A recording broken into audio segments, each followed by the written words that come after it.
It doesn't matter if you were there. Listen, the point is that A puggle? A puggle is a cross, obviously, between a poodle and a beagle. And we had a puggle, and that puggle's name was Lucky. We found Lucky. Poodle and a beagle? Yes. There's no pug in it? Oh my God, you're totally right. Let me start that over. A puggle. I don't know much about dogs, but... No, I was wrong. A puggle is a mix between a pug and a beagle. And my brother and I had one of those. And the way we found it is a fun story. It was hit by a car out front. Yeah, that's a wonderful story to start out with. We were eating at a diner. We were on the porch of a diner. Mm-hmm. And right on the road, right in front of the porch, this puggle came running out. Who, I mean, we don't know where it came from. Right. He wasn't microchipped. He didn't seem like he belonged to anybody that was in the diner. It just seemed like a stray. Our assumption is based on where the accident happened. It was somewhere within the vicinity of like a junkyard or like a car dealer that had the dog. It's like a scary, but he was little. He had like a curly tail and a squat face. Like not what you would normally choose for that. Not job. your Rottweiler, your Doberman. No, he's just like this dorky little guy. But he got hit by a car, so they called some number. Somebody came and picked him up. Alistair says, to the people taking the dog away, well, let me know what happens if the dog makes it. We'd like to adopt him, which was him speaking for me. Mm-hmm. 1,000,000% he was speaking for me. Mm-hmm. So yeah, a couple days later, we get a call from whatever pound he had ended up in. And so, in the infinite creativity that is our friend group, we're like, well, he survived a car crash. Let's call him Lucky. Yeah.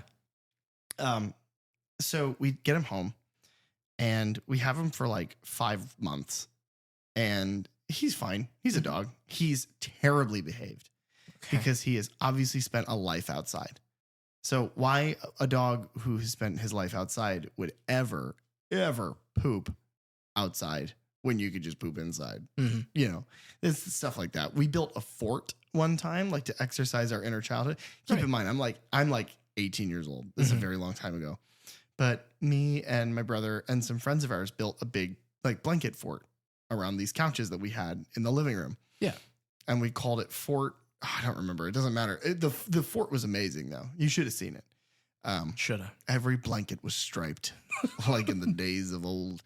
But we built this big pillow fort and we went to a McDonald's. It was right across the street. And we bought an obscene amount of food. Okay. Like value menu stuff. Yeah. Because we're drunk and we're in a pillow fort. Our thoughts are we're gonna get wrecked with these McDonald's burgers. We eat, each of us eat one or two, and then we are drunk, so we pass out in the pillow fort. I was going to college at that point, so I'm the only person that's got to wake up. So I wake up to my alarm going off, and I get up and I look around. And all of my friends are asleep in this pillow fort, and there is paper, McDonald's paper, everywhere. Oh God! Because the dog has eaten all of it. There isn't a shred that is left. There's not a scrap. No, all the mustard has been licked clean, and then he shat that food out all over everything, including like a buddy of ours was like asleep on the floor. Oh my God! Like all over the blanket that he was laying on. Like Lucky had to have crawled over him while shitting to just continue to do that. It was a nightmare. Yeah, that sounds like a nightmare. Yeah. I'm very glad I missed this, actually, now that we've gotten to this. Well, it's the scariest thing, and we watch a lot of scary movies, but that was like waking up in another world. It was truly horrific. All of that to say, we always make the joke of like, well, what's the worst thing that could happen? Well, your dog could run away on New Year's because the clock struck midnight. We're all celebrating. Alistair goes, well, where's Lucky? No one knew. So we go out and we look for him. The dog ran away on New Year's Day.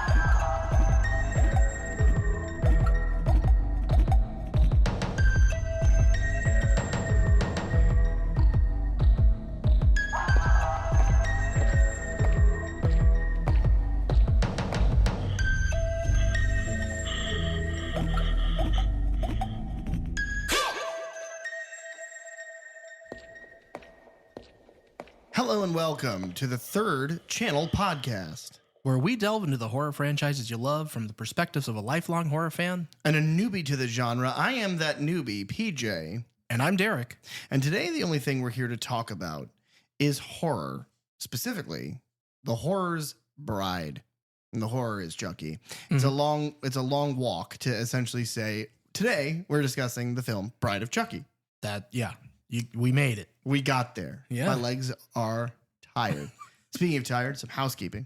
Yeah. Two things have happened to me that are good and bad, as good as they are bad. The first thing that happened that's good is my birthday.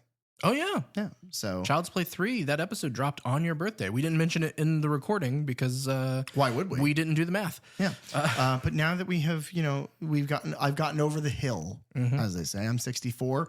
And you're looking good. Tomorrow I'll be dead. No, we had a nice time. Good birthday. But now we're past that. And I'm reminded that we're past that because I also now have the flu. Yeah. A lot of things have happened during this show. It reminds me that I'm in terrible health. Yeah, you truly are. I started the show. I think the show's the only thing keeping you alive, really. That's true. That's true. Certainly not you. No. Or any of my friends or family. They are all poisoning me, it turns out. Right at the onset of the show, back surgery. Then about midway through the show's history, cracked a tooth. That was good. Actually, that was like a week after the back surgery. And now the flu. That nasty crud that everybody else is seeming to get. With a 12-year-old, it's only a matter of time. Yeah. It's a time bomb. And the bomb explodes, and it explodes in hot khaki colored mucus in your chest. That's just awful. So you're going to hear a lot of weird cuts and stuff. And that's just because it's me coughing. And I'm saying that right at the onset of this because I don't want to cough in the final edit. But if we can't find a clean cut because I start hacking my lungs out, just know I don't have the energy to retake whatever I just said. So you're going to have to listen to some coughs. That's a good point. In fact, I'll go ahead and cough now away from the microphone so you can hear what you're missing. Just understand that that's what I'm saving you from. You're welcome. I don't have any housekeepy things, I don't think. You feeling all right? You feeling good? Yeah. Housekeeping right now to me is synonymous with health. You doing all right? Yeah, I'm doing all right. What's your blood pressure at? I don't know. You want me to get the cuff? Yeah, I know you've got one of those handy. You missed it. Here, we'll run it back and we'll leave all this in. But when I say, do you want me to get the cuff? You say, no, this show's off the cuff, right? Now let's move past that. I was very, very excited for this one. Yeah. I think this was the one that it's my favorite of the franchise. It's one of my favorite of all time. It is the GOAT of the movies of its type. Movies that are both, the peak of the franchise, but also this newfangled meta storytelling that this movie rolls around in so much. It absolutely loves itself to pieces. And I do too. I think that, they say that like confidence is key to being a person just out in the world, that the more confident that you are, the more respect you kind of attract, the more attention you attract because people want to see what's made you so confident. Right.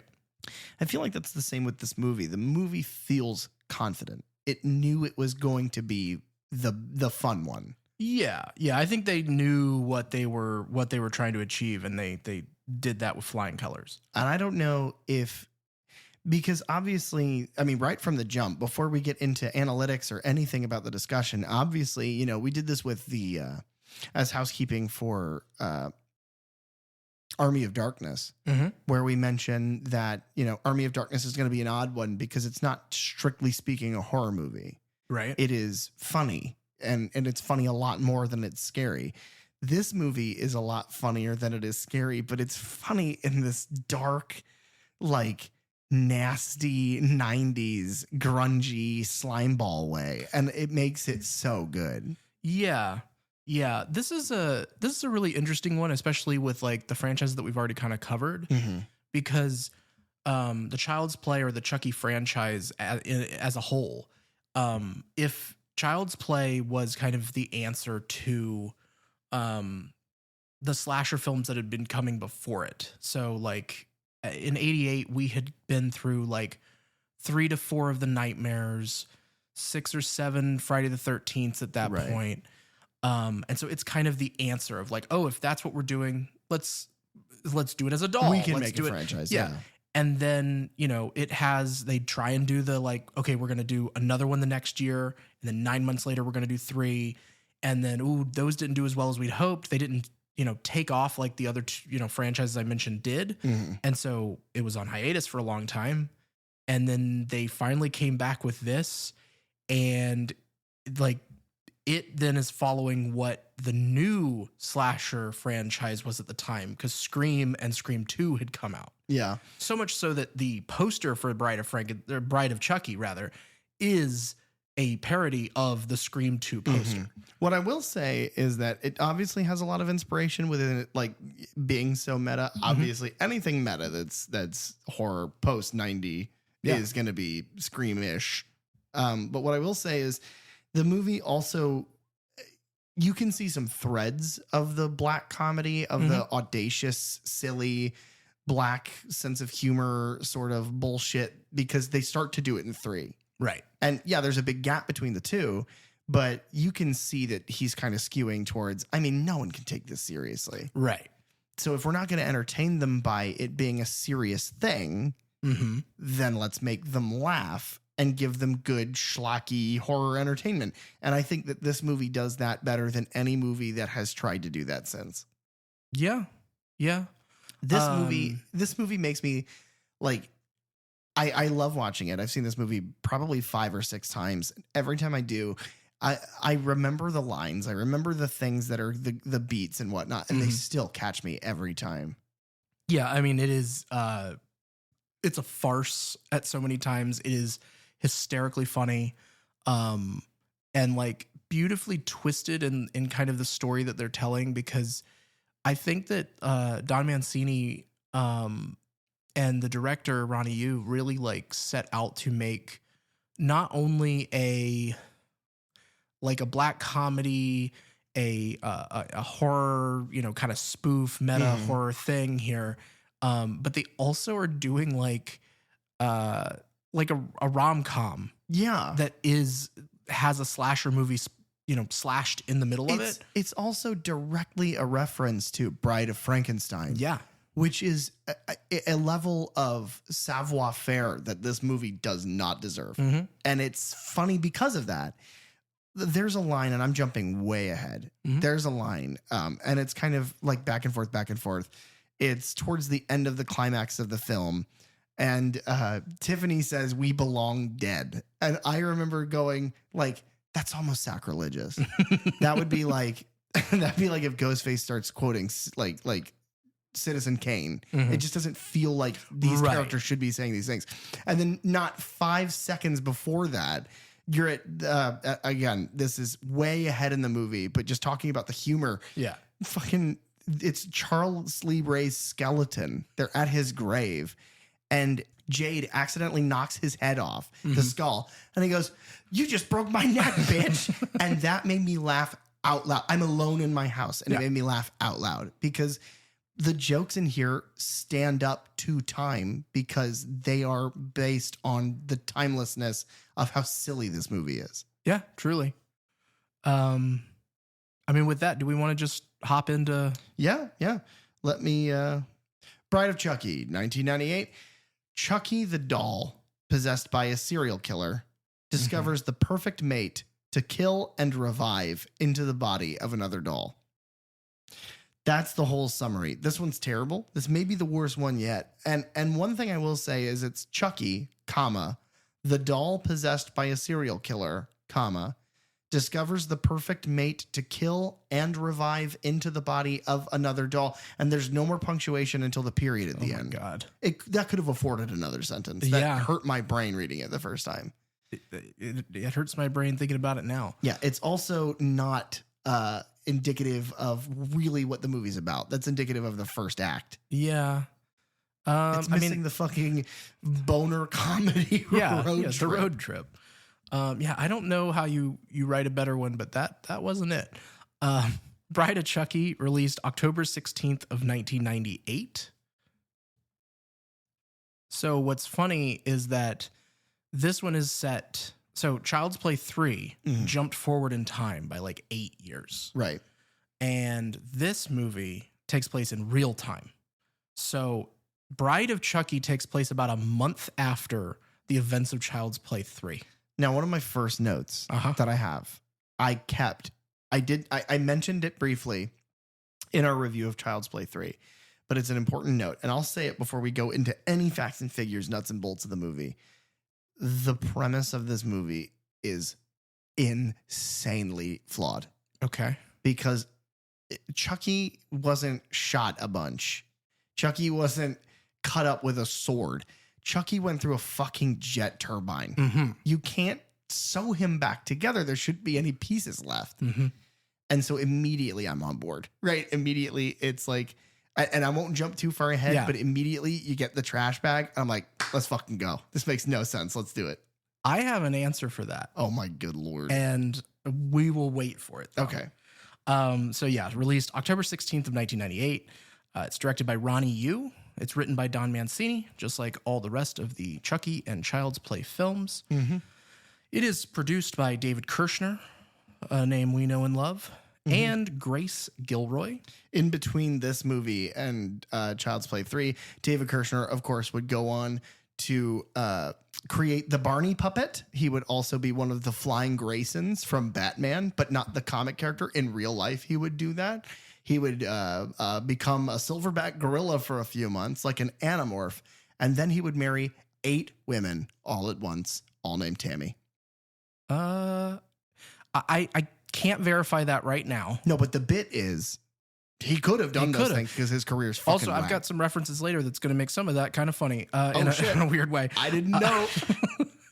Our cinematographer on this film is a man named Peter Powell.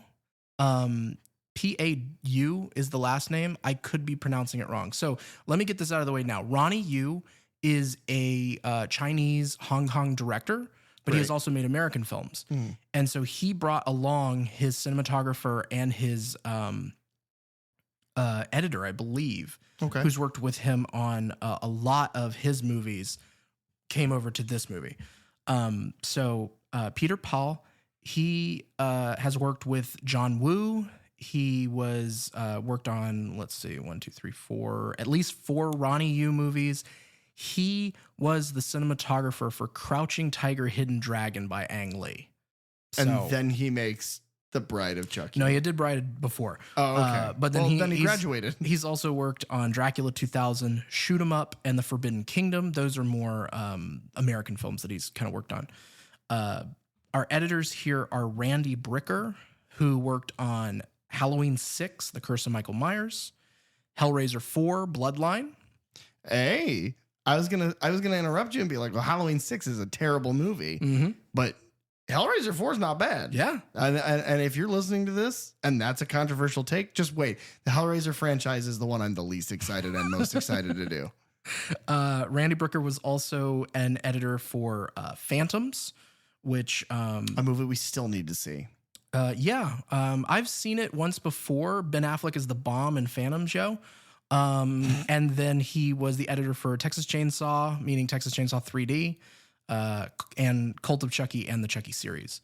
And then the other editor is David Wu, and he had worked with Ronny Yu on several things, along with the cinematographer. But then David Wu also was the editor for A Better Tomorrow 1 and 2, Hard Boiled, and The Crossing. Those are all John Woo films. The budget for Bride of Chucky is up from the last one. Okay. They gave him more money. And it was 13 last time. I'm surprised you remember. I just listened to that episode. Oh, I listened to our own podcast. I listened to my own podcast, by the way. So what a loser. Yeah, if you don't like hearing that I listen to our own podcast, you also listen to this podcast. So what the fuck does it say about you? Up from 13 with just a facial expression. How much up? Okay, so he did like a little kind of. I'm gonna say 18 million. A little more. Okay, 22 million. A little more. 5,000 billion.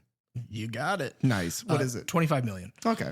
And then this movie feels like a $25 million movie. Yeah. But it was a nice little pay bump there. Did it make for the budget? Yeah. It did make So it's up from, because you got to remember, Child's Play 3 only made about 20.5 million. Yeah, it was a loss. When you factor in marketing, it was a loss. Yeah. Whereas the box office on this one is a little over 50 million. 50 million. So it is. That's what I think that this movie at the time, I think that's what it deserves. Yeah. It is the highest grossing film of the Chucky franchise. And Makes I believe sense. it's like the second most financially successful Chucky film in the US. Okay. Is the first Child's Play? I would assume so. Okay. I don't have that figure in front of me. But I would also assume so. So director Ronny Yu, I've already mentioned, but he, some of his like Hong Kong films are The Bride with White Hair. Just thought that was interesting because it's another Bride movie. The Phantom Lover, Warriors of Virtue. And then ones that he worked on here in the States, he did Bride of Chucky, obviously. He did a movie called The 51st State. Okay. He directed Freddy vs. Jason. Okay, you know what's funny is there has been this tickle in the back of my brain the entire time watching this movie of like, this feels time capsule-y. This feels like, why does this look like exactly the kind of movies from this era? And I guess that would be why. And then he did the Jet Li movie Fearless. I believe that's a Jet Li movie. Do you know if he uses his same casting director in all of these movies? Is that one of his guys? Because if so, we need to call that guy up and ask him why the fuck Kane Hodder wasn't Jason in that movie. A discussion for another time. But don't worry, fans of the Third Channel podcast. We too don't get that and are also pissed about it. Yeah, we really are. But yeah, another discussion for another day. Don Mancini is the writer. David Kirshner is the producer. If this is somehow your first listen to this show or this franchise from us, is Don Mancini. He wrote all of the Child's Play films, Bride of Chucky, and then he directed and wrote Seed of Chucky, Curse, Cult, and the Chucky series. Yes. David Kirshner has worked on a ton of things, both in the horror realm and outside of it. He is the creator of Fievel, the character of Fievel, for the American Tail and American Tail 2 Fievel Goes West films. Which is fucking crazy. It's fucking crazy. That would be like finding out that the person who wrote the character Hannibal Lecter also wrote Ernest. Well, I don't have that. I doubt that's real. You know what? Really quickly, as a quick little interruption, because I'm curious to see if we can get some fan feedback on this. In our link description below this episode, wherever you're listening to it, we have a link that you can send us a text message. If we get 5 text messages, I'm setting the bar fucking crazy low because this is a dream of mine. Remember, it was just my birthday. This is a birthday gift. If we get 5 text messages that say that we should make a side project show called, and I know we've discussed this on the show before, The Importance of Being Earnest, spelled ERNEST, about the Ernest movies, we will do it. If we get 5, we will do it. Now, Derek, look at me really quick. They can't see me and they can't hear me right now. I've got all this muted. Right. But they don't know when. We will do it. Yeah, eventually. We don't have to be specific. I'm going to go back to them now. Okay. Yeah, if we can get 5 text messages, we will make The Importance of Being Earnest. Please, it would mean a lot. Yeah. And then David Kirshner is also the producer on things like Hocus Pocus 1 and 2, The Page Master, Cats Don't Dance. That makes sense, the Hocus Pocus, because obviously we get a cameo from a Hocus Pocus witch. So yeah, that is where you get that from, because it's that, like, why is it Kathleen Najimy? I wrote down Hocus Pocus witch, so you're asking the wrong guy. But yeah, we'll talk about that more in a second. The other producer on this is Grace Gilroy. She produced, I was trying to look at like genre stuff that she did, a movie called Killer Party, Blues Brothers 2000, Snow Day, Josie and the Pussycats, that live action film, Scary Movie 3 and 4, AVP, Alien vs. Predator, and then the remake of The Fog. She was the producer on all those. I haven't seen the remake of The Fog, but I love AVP. Same. I've never seen the remake of The Fog either. I've heard nothing but bad things. After the release of Child's Play 3, Mancini and Kirshner decided that the series really required like a new direction, and they decided against bringing back the character of Andy Barclay, Which is good. Yeah, I think it needed the change. I like Andy, and spoiler, eventually he does come back. Yeah. But I do like the breakaway from that. I think that's the right call. Absolutely. Work on the film had started in 1996, and the working title was Child's Play 4: The Return of Chucky. But it was very much released or inspired by the release of Scream. Mancini has said, and I'll quote him here, "Like most genres, the horror genre goes in cycles, and I think we can thank Kevin Williamson and Scream for reinvigorating the market. Over the years, I had been imagining new scenarios for the series, and with the previous successes, we knew it was just a matter of time before we'd be bringing Chucky back. David Kirshner and I both felt that it was important to bring him back in a new way. We wanted to elevate the series, reinvent it, go beyond what we had done before, and we ended up with this incredibly, like, part horror, part comedy, part romance, part road movie." And he just seemed, really kind of reinvigorated, as a creator. Hearing those 4 things listed, it does sound like the movie would be too busy, too much, too many directions getting pulled, and those things typically fall flat. And even 3 things is like, well, that's too much. Right. Why are you trying to be this many things? And this movie, each one of those things. I remember thinking in Infinity War. I think probably of the MCU big movies, Infinity War is probably their strongest.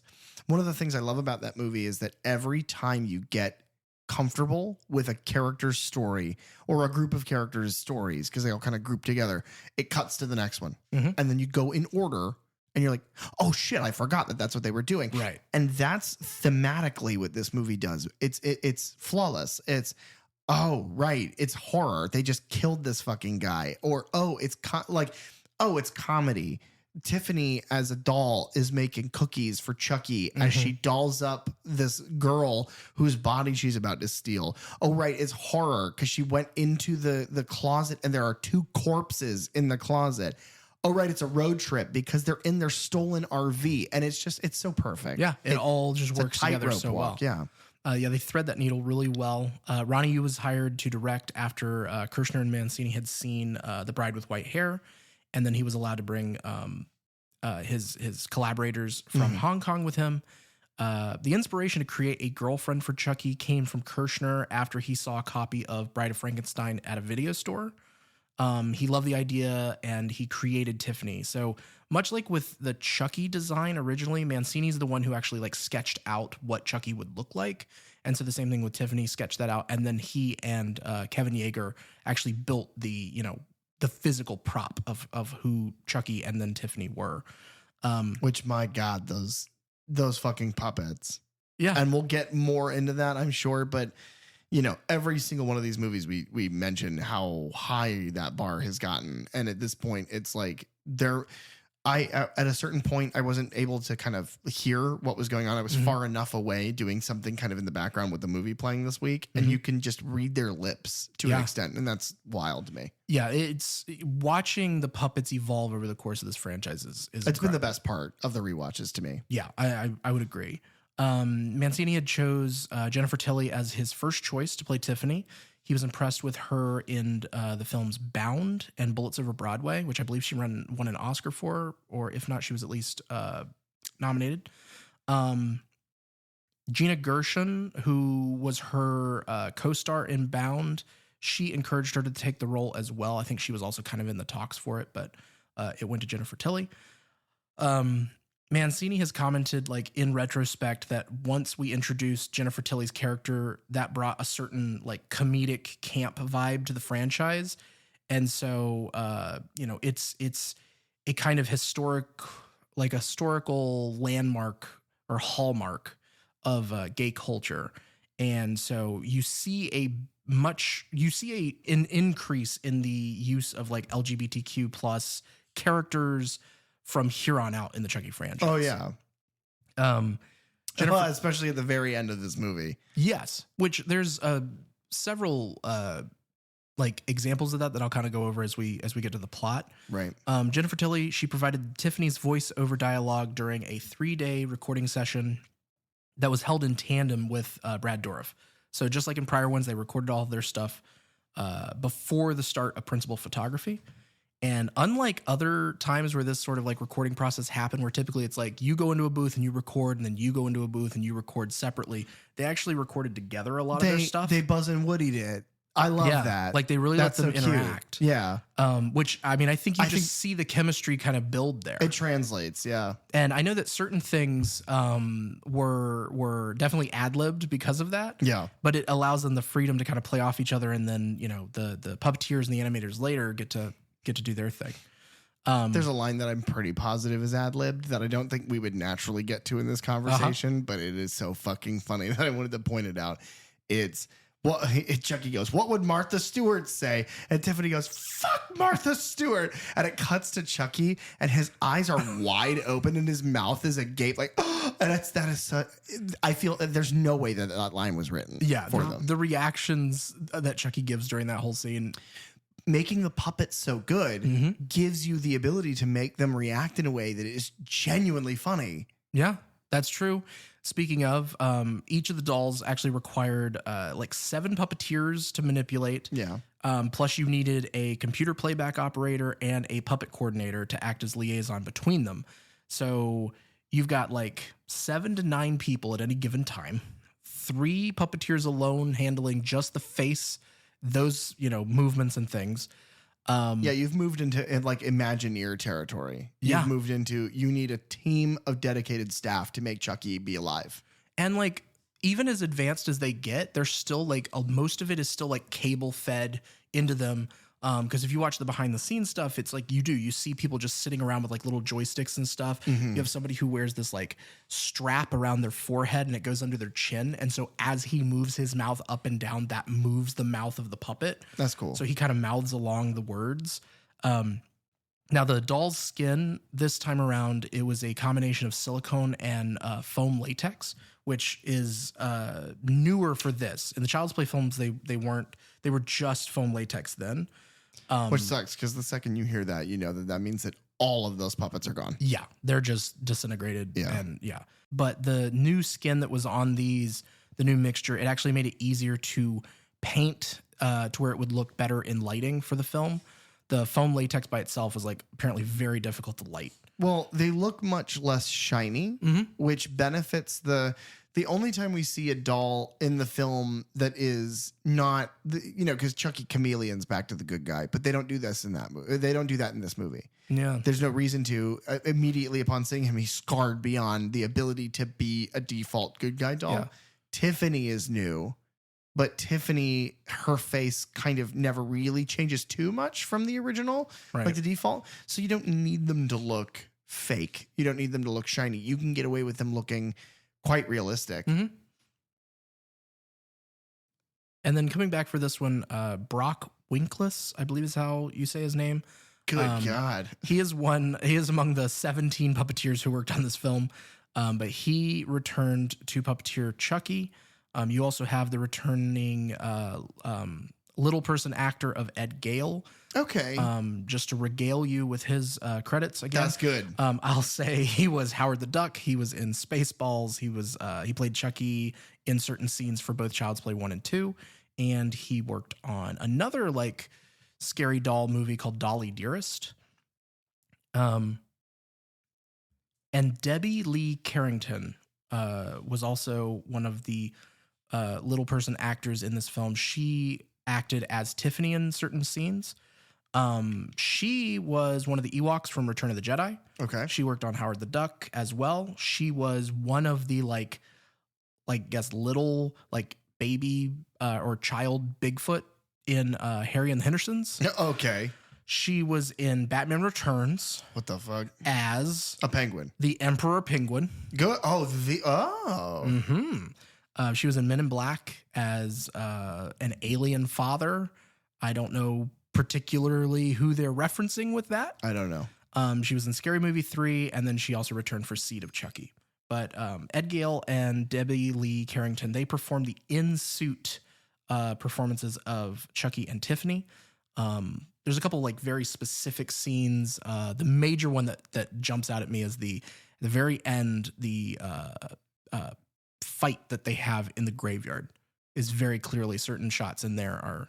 What I was going to say is costume. Well, and Chucky, yes. Tiffany, I'm surprised to hear that she had an actress because I was unaware of that. It's used very sparingly in this film. And we've talked about that before. They learn their lesson after one, where like the famous stairs, like the emergency escape stairs, where, you know, it's being shot in Andy's apartment in Cabrini Green. And he's got it's Chucky being viewed from the window. Right. And that's obviously somebody in a costume. But I did not realize that they had done that with Tiffany in this movie, which again, they keep just getting better. So how did you end up like this? Well, it's a long story. It sure is. In fact, if it was a movie, it would take 3 or 4 sequels just to do it justice. What are you gonna do with us? Funny you should ask. These bodies are okay, but they're like apartments that we're just renting. But now we're moving on up, Like George and Wheezy. and we're looking to buy. And you know what they say about real estate. Location, location, location. Well, you guys are definitely in the right place at the wrong time. This is a WBA special report that Jesse and Jade.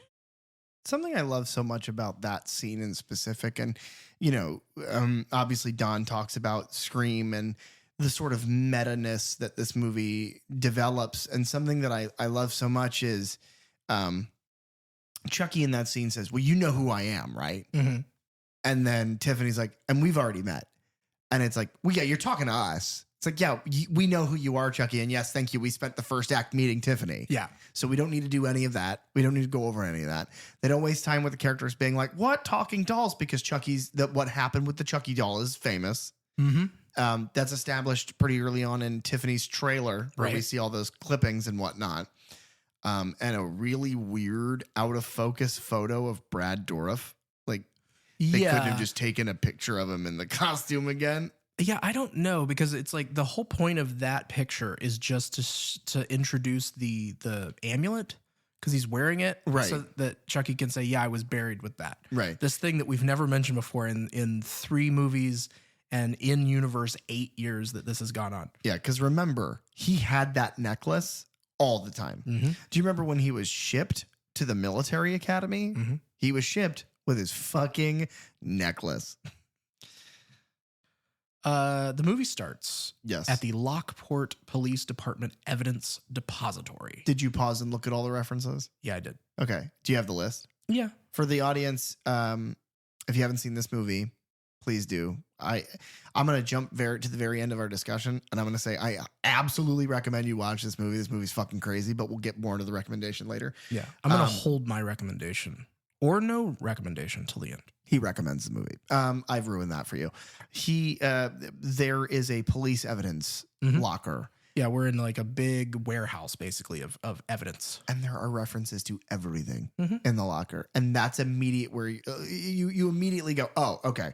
This is self-referential. This is different. This is funny. Yeah. Because I think this is funny. I Oh, think absolutely. It's charming.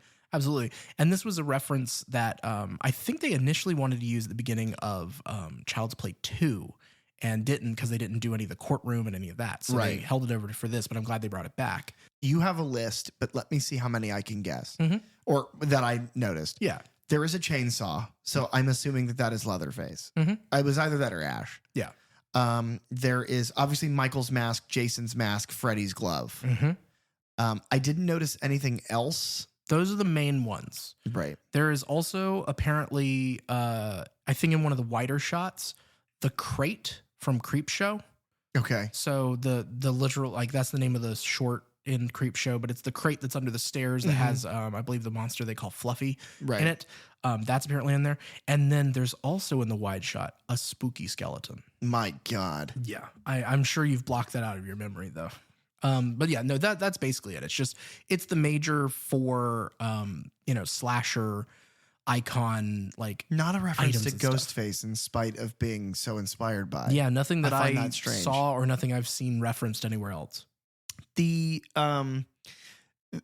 immediately, like I said earlier, this is hilarious. The plot is immediately strained because, again, at the end of Child's Play 3, which according to the math is very recent, Chucky is eviscerated by a jet turbine, which is weird that there's a jet turbine in a circus like carnival ride, funhouse ride.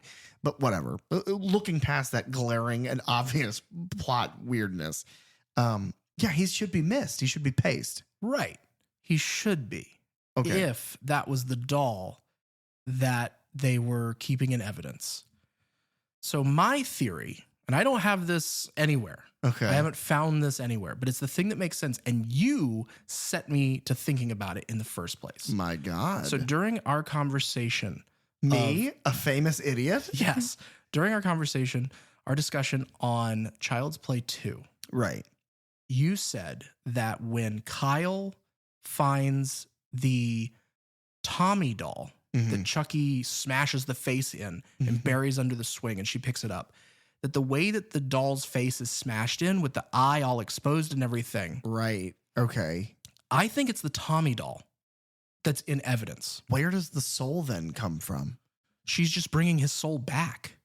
Because she's doing the ritual in a way that we haven't seen before. With like, okay, I don't hate that. I don't think she's reanimating like his. I don't think his soul is already in the doll and she's reawakening him. I think she is going, here is a new vessel and I'm putting your soul in it. So, okay, I guess that tracks because we're diving deep into the conspiracy theories here. Right. I don't hate that. Mm-hmm. It would make sense that would be in police evidence because, I mean, there were murders at that house. Yes, there was. So, yeah, okay. I like that. That's where I'm adopting that. That's where I think it comes from. We're getting a little ahead of ourselves there because we first end up with Officer Bailey, I believe is what his name is. Because his name is inscribed on his lighter, his Zippo. Oh, yeah. And then in constant Don Mancini fashion, I have pointed out a bunch of stuff that has payoff. Mm-hmm. Some of it has payoff pretty quickly. Some of it has payoff way later. Okay. But he's very good about that. Mm-hmm. And that doesn't change here. Yeah, I like the way he structures his scripts. Oh, before we get too deep into the conversation, he says only one kind of scene in. I had a note that I have from the middle of the week this week that I saved not watching the movie. Okay. I was watching a video. I don't remember what, it doesn't matter, but you know those YouTube surveys? Yeah. It was like, what streaming services would you recommend to a friend? And I did Tubi a favor. I clicked Tubi only. Wow. Now, there are good streaming services on there. I love Hulu. Hulu and I have been through some shit together. Right. But yeah, I only picked Tubi. Tubi sponsors. They are the best. Yeah. So Officer Bailey, he goes in, he takes the trash bag out of the evidence locker. He throws it into his cop car and speeds away. He's got what looks to be a car phone. Yes. But I mean, it's of the time. Yeah, but cell phones also would have existed. Yeah, but really not rudimentary like, cell phones. Yeah, but that's like the thing. Motorola would have made a phone that you could put in a pocket at that point. I mean, in Scream, there are cell phones in Scream. Yeah. Oh, yeah, you're right. But yeah, no, one of my funnier things in this is as he's on the phone, he's clearly on the phone with Jennifer Tilly because she has that voice. And he's on the phone with her and he almost crashes the car. Because he's driving with the bag in the rain and he's talking about getting paid. So obviously somebody has paid him to take Chucky's remains somewhere. She laughs as he almost gets into a car wreck in the rain. And she says, curiosity killed the cat. And it's like, man, that is so sinister. And I remember thinking like, I wonder who this is going to be. It's like a creepy baby doll voice. And then it just ends up being like the word you used earlier was campy. Tiffany is the campiest bitch. And I love her so much for it, but that's exactly it. So it's funny because right in the beginning of the movie, you're like, oh, who is this? And then it turns out to be somebody crying watching Bride of Frankenstein while her stitched together doll boyfriend is in a cage. And it's just like, oh, no, this is nonsense. Okay. Curiosity does indeed kill the cat here. It's actually Tiffany. Huh? Tiffany murders him. He opens the bag and I like his hair gets grabbed and pulled back and his throat gets slashed. Not probably a reference, but I just want to point out that that's what what's his name said that was going to happen in Child's Play 3. Yeah. It's also, it could not be a reference, but it is worth pointing out that eventually that does happen in a Scream film. No, Scream TV. It's in the third season of the Scream show on MTV. But somebody from a Scream franchise from the passenger seat gets their throat attacked by a knife. Interesting. it is Jennifer Tilly. Yes. We don't know her name at this point. No. But she kills him with her nail file, and she takes his Zippo. Which says like Love Bailey or something. Or maybe it's just the name, but it's in cursive on what looks like a white Zippo. Yeah. But much like the knife in Child's Play 3, where you can follow that pocket knife from person to person, you kind of get to do that with the Zippo in this movie. Yeah. Mancini wrote that Tiffany character with Tilly's voice in mind. That's good. And so that's why he was like, she's my first choice, and I don't know who else we're going to get if she turns it down. Yeah, Gina Gershon is a weird one. I don't think that would have worked. They had both worked on, so just to go into Jennifer Tilly a bit, for those who don't know, things before this that she had worked on, she plays Tiffany Valentine in this film. I don't know if her last name is actually given. I don't know. I think Jesse, does he not call her Ms. Valentine? Oh yeah, maybe he does. I believe so. Okay. I just watched this an hour ago and I have no idea. Yeah, certain things just slip away. Well, it's because my brain is apparently been poisoned by my friends and family. Yeah, I'm sure.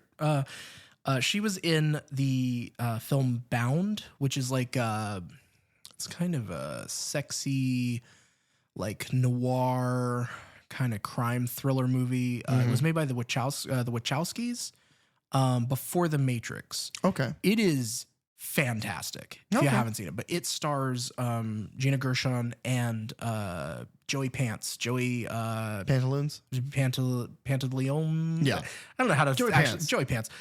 Which is then where Chucky season 2 of the series becomes the most meta Bound reunion. Wachowski's Bound reunion. Okay. Because all three of them are in Chucky season 2 That's bizarre. together. Are the Wachowski siblings in it? No.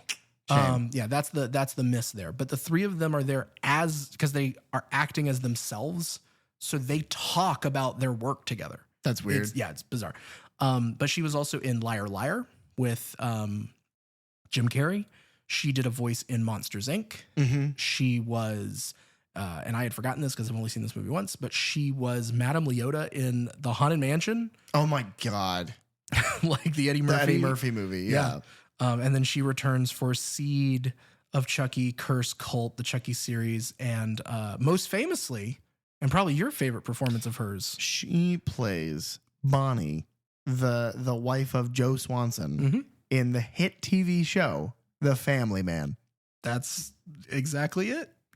Have we mentioned my love of Family Guy on this show? You mention it every other episode. Hey guys, I like Family Guy. That he definitely does.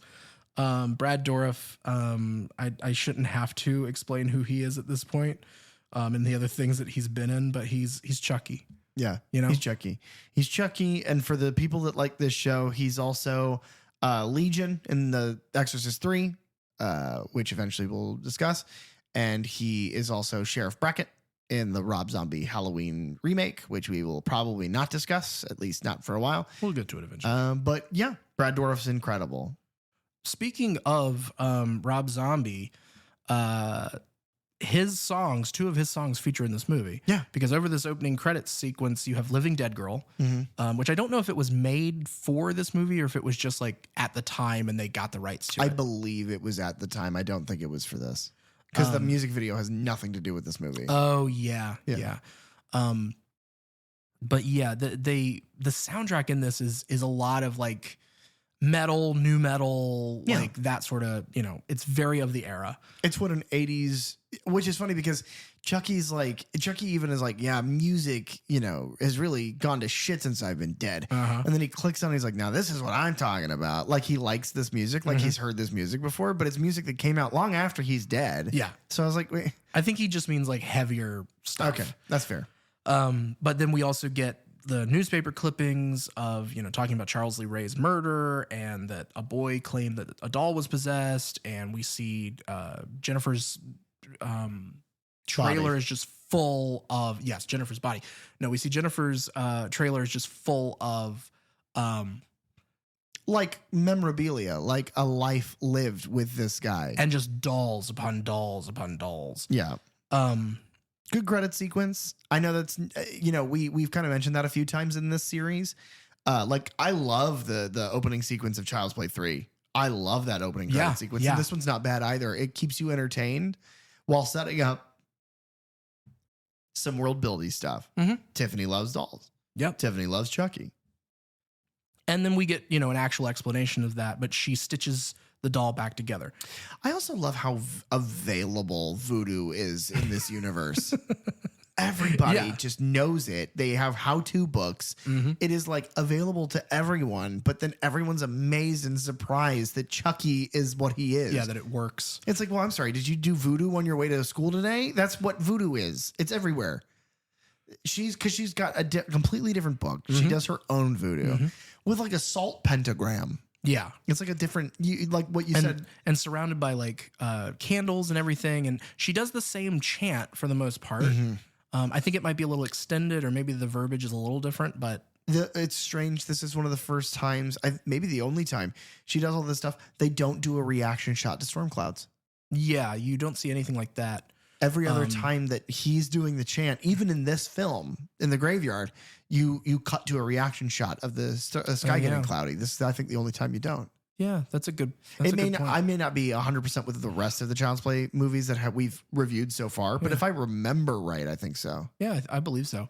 And it may not cut to like the clouds and everything, but it does do a vertigo zoom on her whenever she does the chant, and the camera's like sitting low to the ground, and then it does that, you know, it trucks forward as it's zooming out, or vice versa, and so it makes the background kind of move strangely in accordance to her. But it's just something and there's a ton of split diopter shots. I have it in my fucking notes, you bastard. I wanted to say it first so that you would be proud of me. Are you learning stuff? Yeah. Are you winning, son? No. At this point, we jump over to the prom night sequence of we're at Chief Warren Kincaid's house. Who I had not seen this movie in a while, at least a year. Last time I saw it was with you. Yeah. And June of 2023. There it is, a simpler time. I saw the Chief's face in this movie and was like, oh, right. He's a really good performer because this character fucking sucks. Like, I hate this character. And he's not in the movie for a long time. No, at least alive. Yeah. And he just makes me so fucking angry. So I have written down, asshole cop dad is super evil, and seeing his face makes me super angry.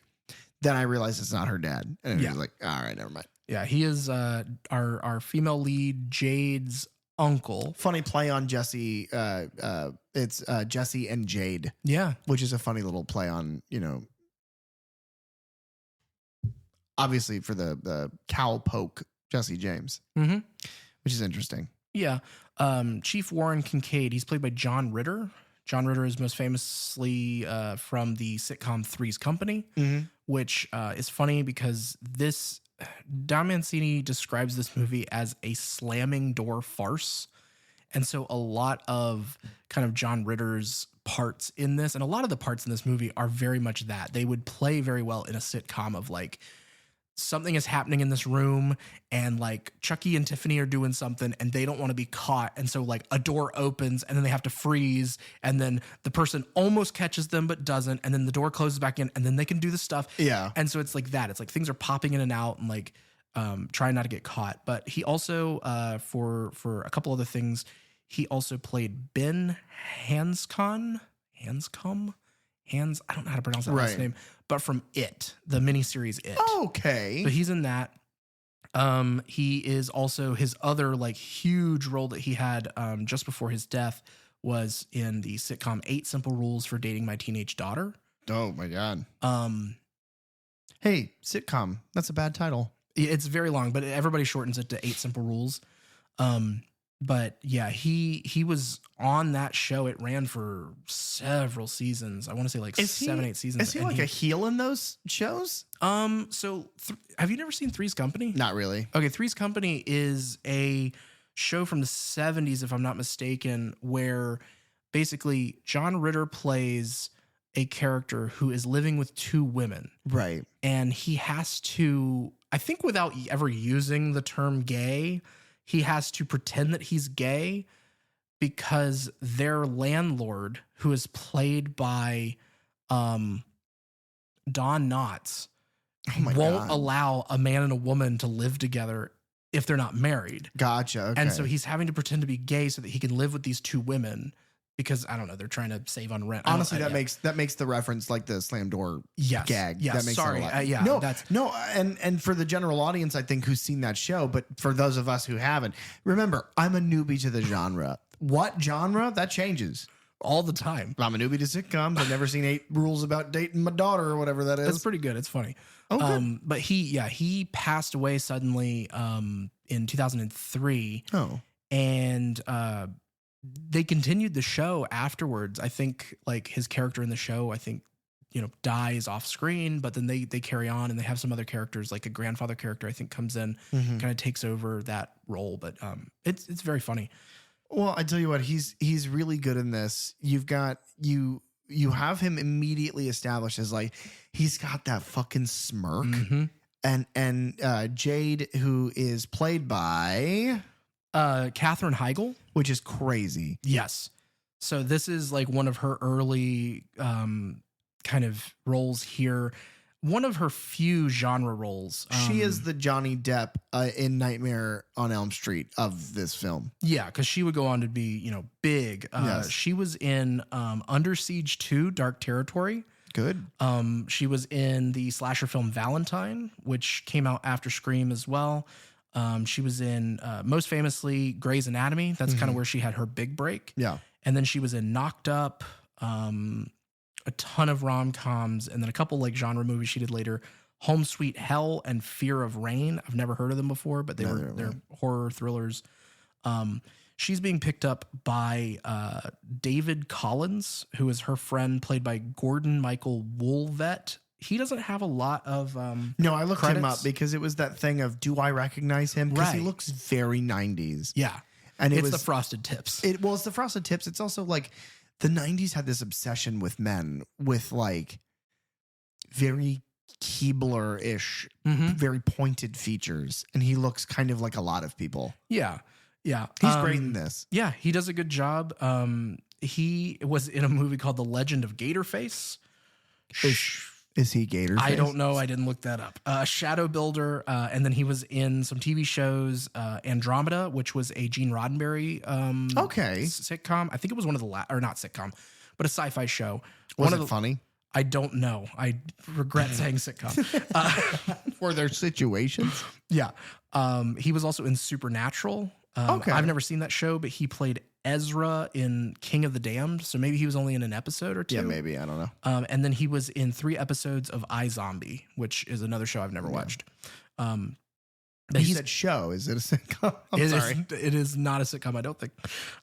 No, he plays David, who is like, I'm fairly certain it is kind of on the nose mentioned that he is the gay best friend.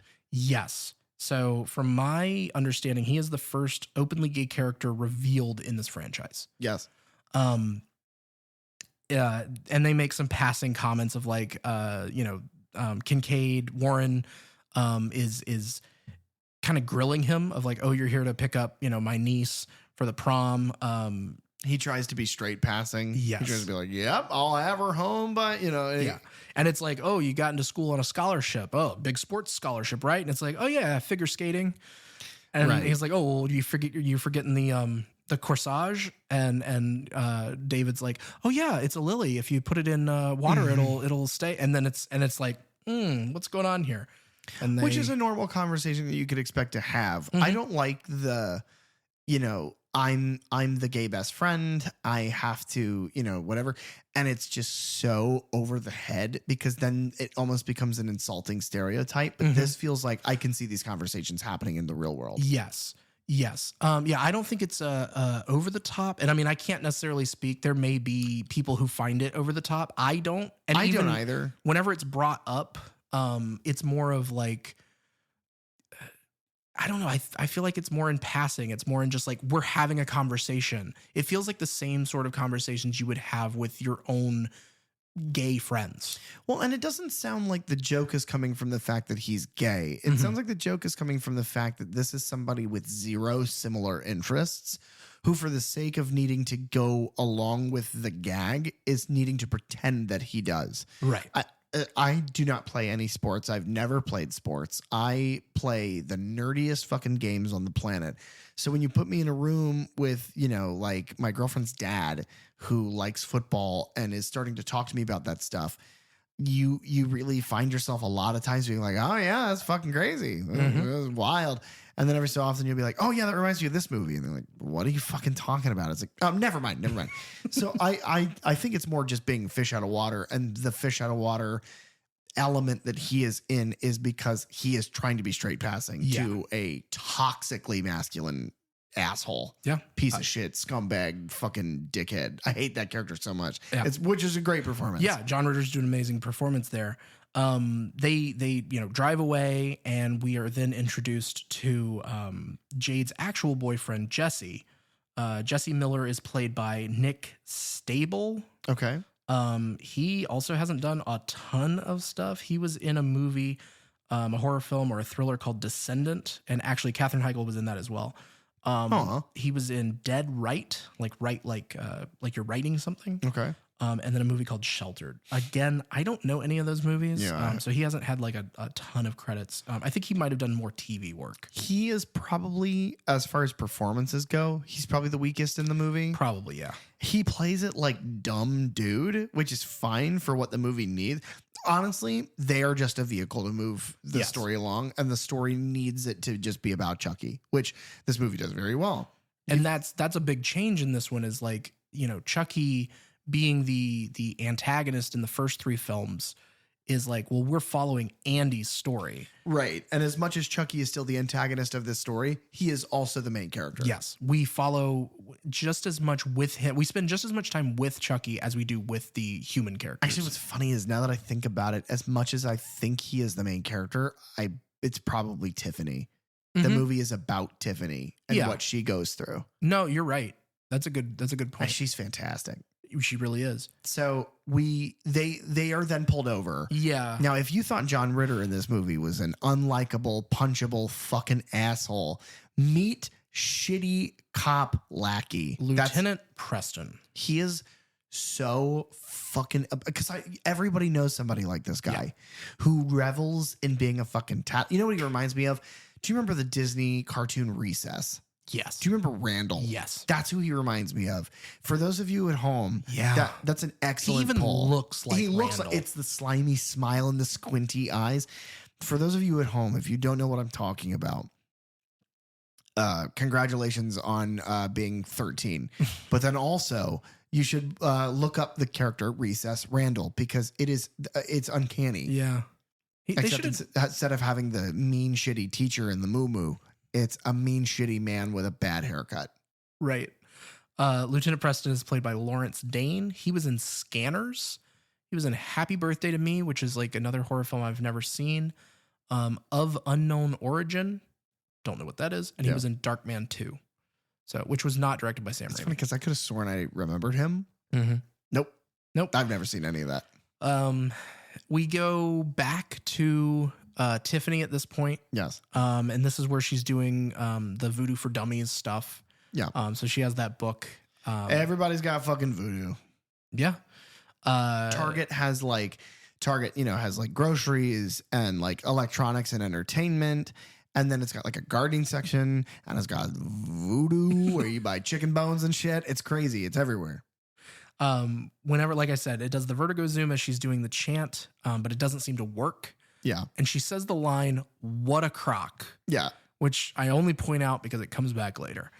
I love this next sequence because this next sequence is fucking ridiculous. Enter the goth weenie guy. Yes. So Damien Baylock is the character's name. And the character's pseudonym. Right.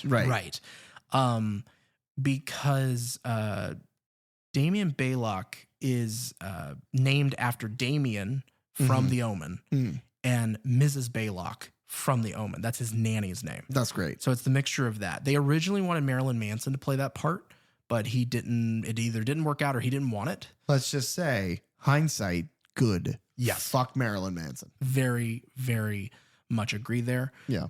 They also kind of play with that a bit with the reference that you're going to make here in a bit. But I will point out that Damien Baylock is played by Alexis Arquette, Yeah. which is David Arquette's sister. Seriously. So Alexis Arquette is a trans actor. Okay.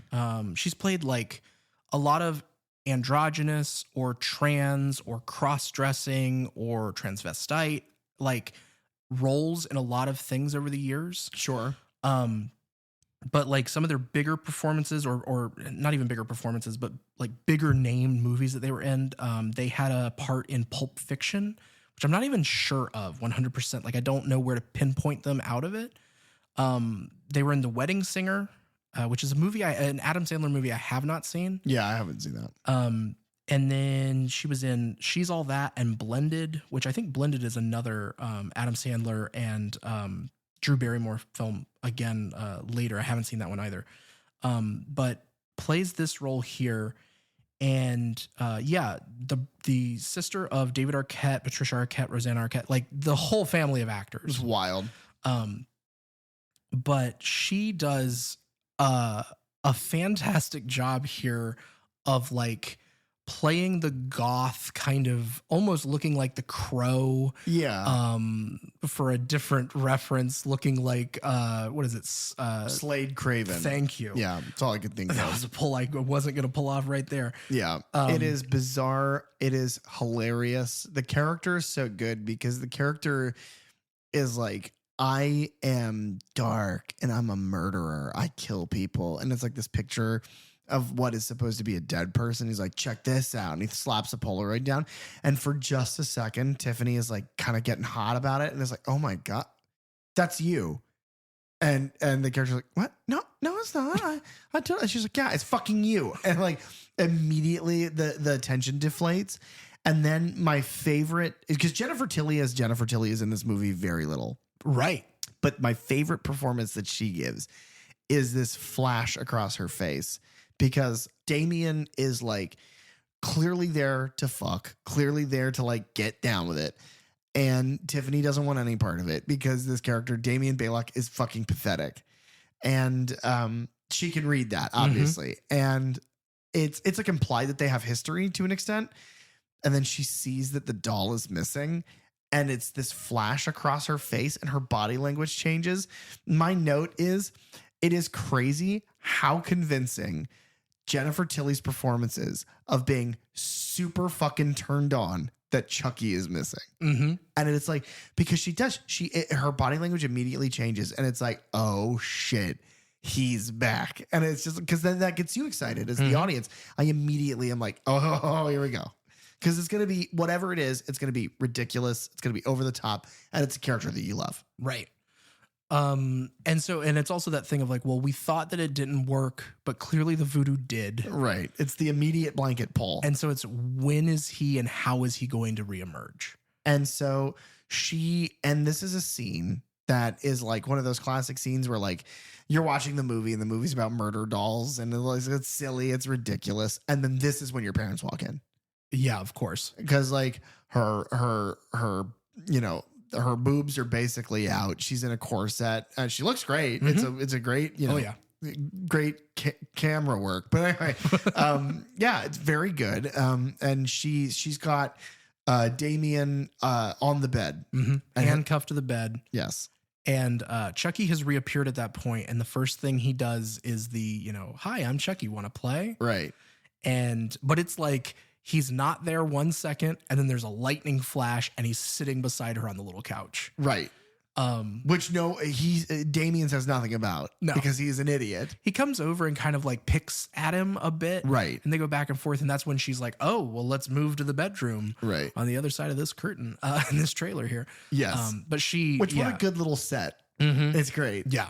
And as far as I'm aware, that's just they were kind of constrained in an actual trailer for that. Well, because certain shots that they had to get, they were like, yeah, we couldn't do what we really wanted there because of this, so we just had to make it work. Well, it's great cinematography too, because it doesn't feel claustrophobic at all. No. You're in something that's probably, 500 square feet, less, and it doesn't feel like that at all. It feels, you can see the whole thing. Mm-hmm. But she has him chained up on the bed, and she sets Chucky right on his chest. Right. And is And then dancing. She does like a strip tease. And, Yeah. and Damien believes it's for him, Right. but it's for Chucky. Yeah. And then he has such a good line here. Chucky kind of comes to life and does the reveal. Yeah. And he says, quote, "It ain't the size that counts, asshole. It's what you do with it." And he proceeds to then choke him or suffocate him to death with a pillow. But then I have a question, which is, how much does the fucking Chucky doll weigh? I don't know. If the Chucky doll weighs like Cabbage Patch Kid doll, why would that suffocate someone if you set it on top of a pillow on their face? Beats me. It's like, it's always kind of like, is he strong? Is he a doll? Right. Is he big? And granted, this stuff doesn't matter, but I just, in this moment, it was like, what the fuck? But so then Damien is like kicking and dying because he's suffocating with Chucky sitting on top of the pillow on his face. And he turns to like flirt with Tiffany. It's fucking hilarious. Yeah, they have a whole, back and forth there that it's Tiffany tells him that it's taken her like 10 years to find him. Well, and he turns and the first thing he does is he goes, "Hi." And it's just so cute. It's the cutest little, like, he's like he's confident that she still wants him. And it's just so funny because it's coming and it's perfectly nuanced. And you're getting that nuance from the face of a fucking puppet. And it's just, "Hi." And it's so good. I love that. I love that moment so much. Before that happens, like Tiffany had just revealed that she and Charles had been together before, his death, obviously. So that's why she's been looking and trying to find him now for 10 years. Right. This is where you get one of those split diopter shots. There's a close up of Tiffany on the left, Chucky laughing in the background on the right. And they're like talking about marriage and he's like completely disinterested. Right. And she's in the foreground, very disappointed in what he's saying about it. Because she had found this ring on the mantle whenever he had left, I guess, before the events of Child's Play 1, where he's killed. Going out with Eddie, his partner. Yeah. The ring was for Eddie. And so she was excited thinking that Charles was going to propose to her. And Chucky reveals, well, no, that was, I'm glad you have that ring because that ring costs a lot of money. We could sell it. Yeah, I took that off of somebody I fucking murdered and I'm going to sell it. I don't care about you. Yeah. Which is the theme of the movie, which is, "I love you so much, Chucky." And he goes, "Shut the fuck up and get away from me." Right. Yeah. And so she instead then locks him in a baby playpen. Which one of my favorite moments is him sitting in the playpen with all the blocks that read out "Fuck you, Tiffany." And then it's like the speak and spell is like, "Bitch." It's like reading across the screen. And he's just sitting in this cage. He's just this little baby. And it's so fucking hilarious. Yeah, she does a lot of that sort of thing. Like she tickles him and kind of plays with him beforehand. And because he can't help also himself. It's like, well, and then before they also like kind of make out a little bit, which is Jennifer Tilly is so funny because at this point she is either Oscar award nominated or winner actress Jennifer Tilly, who is in this trailer basically naked with this puppet that she is pretending to be like shaking in anticipation of. Right. And it's just, that is such a good, silly performance for such a wonderful little scene. I love this opening act is the strongest in the franchise. Yeah, it sets them up perfectly as characters and how they know each other and what they mean to each other as it kind of unfolds through the rest of it. The next day, Tiffany she has Damien's body chopped up, I assume, in like a Foot Locker trunk thing that she's trying to get out to the car. Trunky. This is where we blend the A story and B story, is because her neighbor is the boyfriend. Her neighbor is Jesse. And so she, calls him over to help her get that in the trunk. And there's, some flirtation there of like, she's, a bit of an older woman to him, and she's, clearly they know each other from just living in this trailer park. Right. She's like the cigarette mom. Yes. Yeah. And so she, I'm sure, has asked him to do things for her before, help her move things or what have you. And she kind of insinuates that they could do something together. Yeah. And he's Chucky's inside not having fun listening to this conversation at all. Right. And he's like, well, no, I have I have somebody and we're gonna, run away together or whatever. And she says the line, all the good guys are taken. Which is great. Great writing there. And then this is also where we get kind of the theme or an idea that's then brought back later of Tiffany talks to him about how like her mother, I think, had always told her of like, if the man, if you've slaved away and cooked your man a meal, the least he could do is do the dishes. Right. And so like she's like, treat your girlfriend right. And, never take her for granted and those sorts of things. Yeah. And that does like have a payoff later. Yeah. But that's what and that's kind of what I was talking about earlier is that everything has like most of the things established in this are Chekhov's in some way. They have some sort of payoff. When Tiffany goes back inside, she introduces Chucky to his new bride. A doll that she has bought seemingly from the Play Pals because it's the same face essentially. Yeah. But yeah, it's this horrifically ugly bride doll, which is like a crop brown haired doll. Mm-hmm. And she just shoves it in there with him.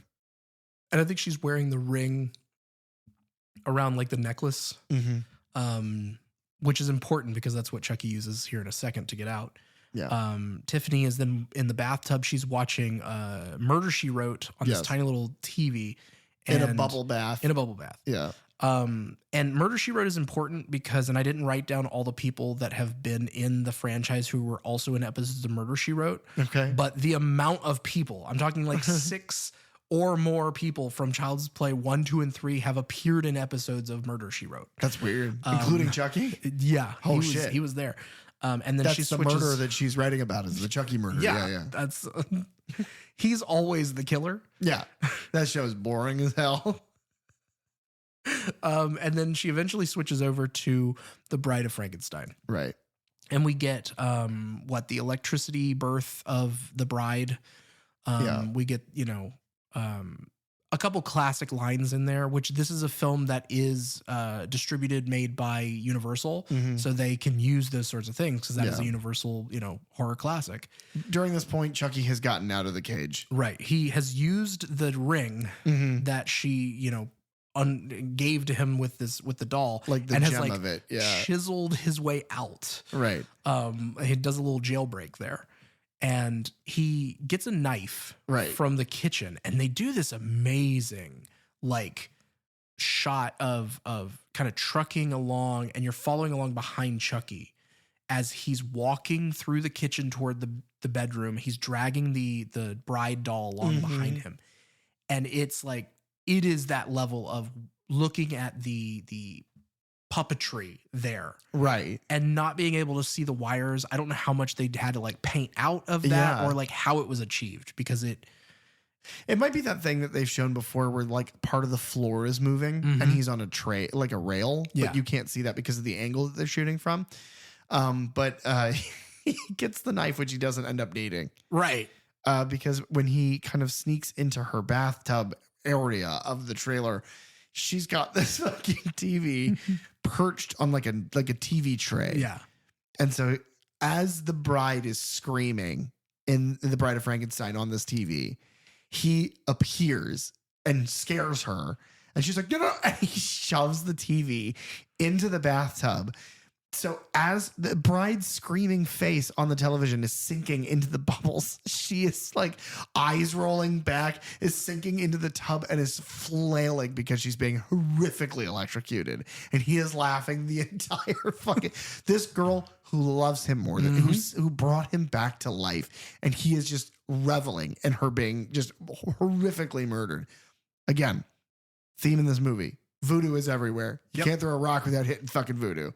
He immediately drags the doll in, brings her back to life into the Tiffany doll. And then another like rug pull is that her body lurches up out of the tub and screams a little bit and then falls back into the tub. And then the Tiffany doll wakes up. Yeah. And it's great. And just before that, he does the chant, and she doesn't move. She doesn't wake up. It's just like, and he does the same line that she gave of "What a crock." Right. I just love how quickly that payoff happens. But what I will say is that it is funny for Tiffany to say that. It is stupid for Chucky to say that. He is actively moving because of that spell. Shut up. A crock of what? Crock of you? That's what you are, Chucky. You're a little voodoo doll. This death, the electrocution in a bathtub, was actually written originally for Maggie in Child's Play 1.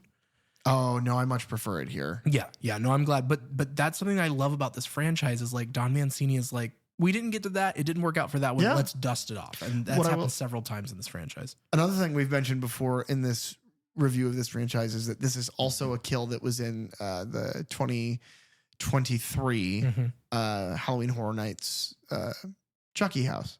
Right. Which is funny because the last one we talked about was the woman in the orphanage with the copy machine, and they are literally in the same room as each other. Yeah. It's like you see the copy machine and then you turn to the left and it was Tiffany being electrocuted in the bathtub. What a shame that Jennifer Tilly goes out of this movie because she was just at an all-time high here for me. She is beautiful and funny and silly, and it is just like her performance is almost, you can't recreate it. It's the voice, it's the look is very specific. And speaking of the look, Tiffany freaks the fuck out that she's in the doll immediately and is enraged, and he loves it. He thinks it's so funny. Fuck you. This is, you put me in a cage. Fuck you. Now you're in a cage. And then to kind of her harebrained scheme. Right. After she dolls herself up by kind of, altering the wedding dress of the doll, getting the blonde hair back, getting herself her little mole and her makeup and her black nails. She throws a leather jacket on over the wedding dress. And that is as iconic in that one, in that little scene, that doll becomes as iconic as Chucky is. Yeah, It's no, that absolutely. wedding dress and leather jacket.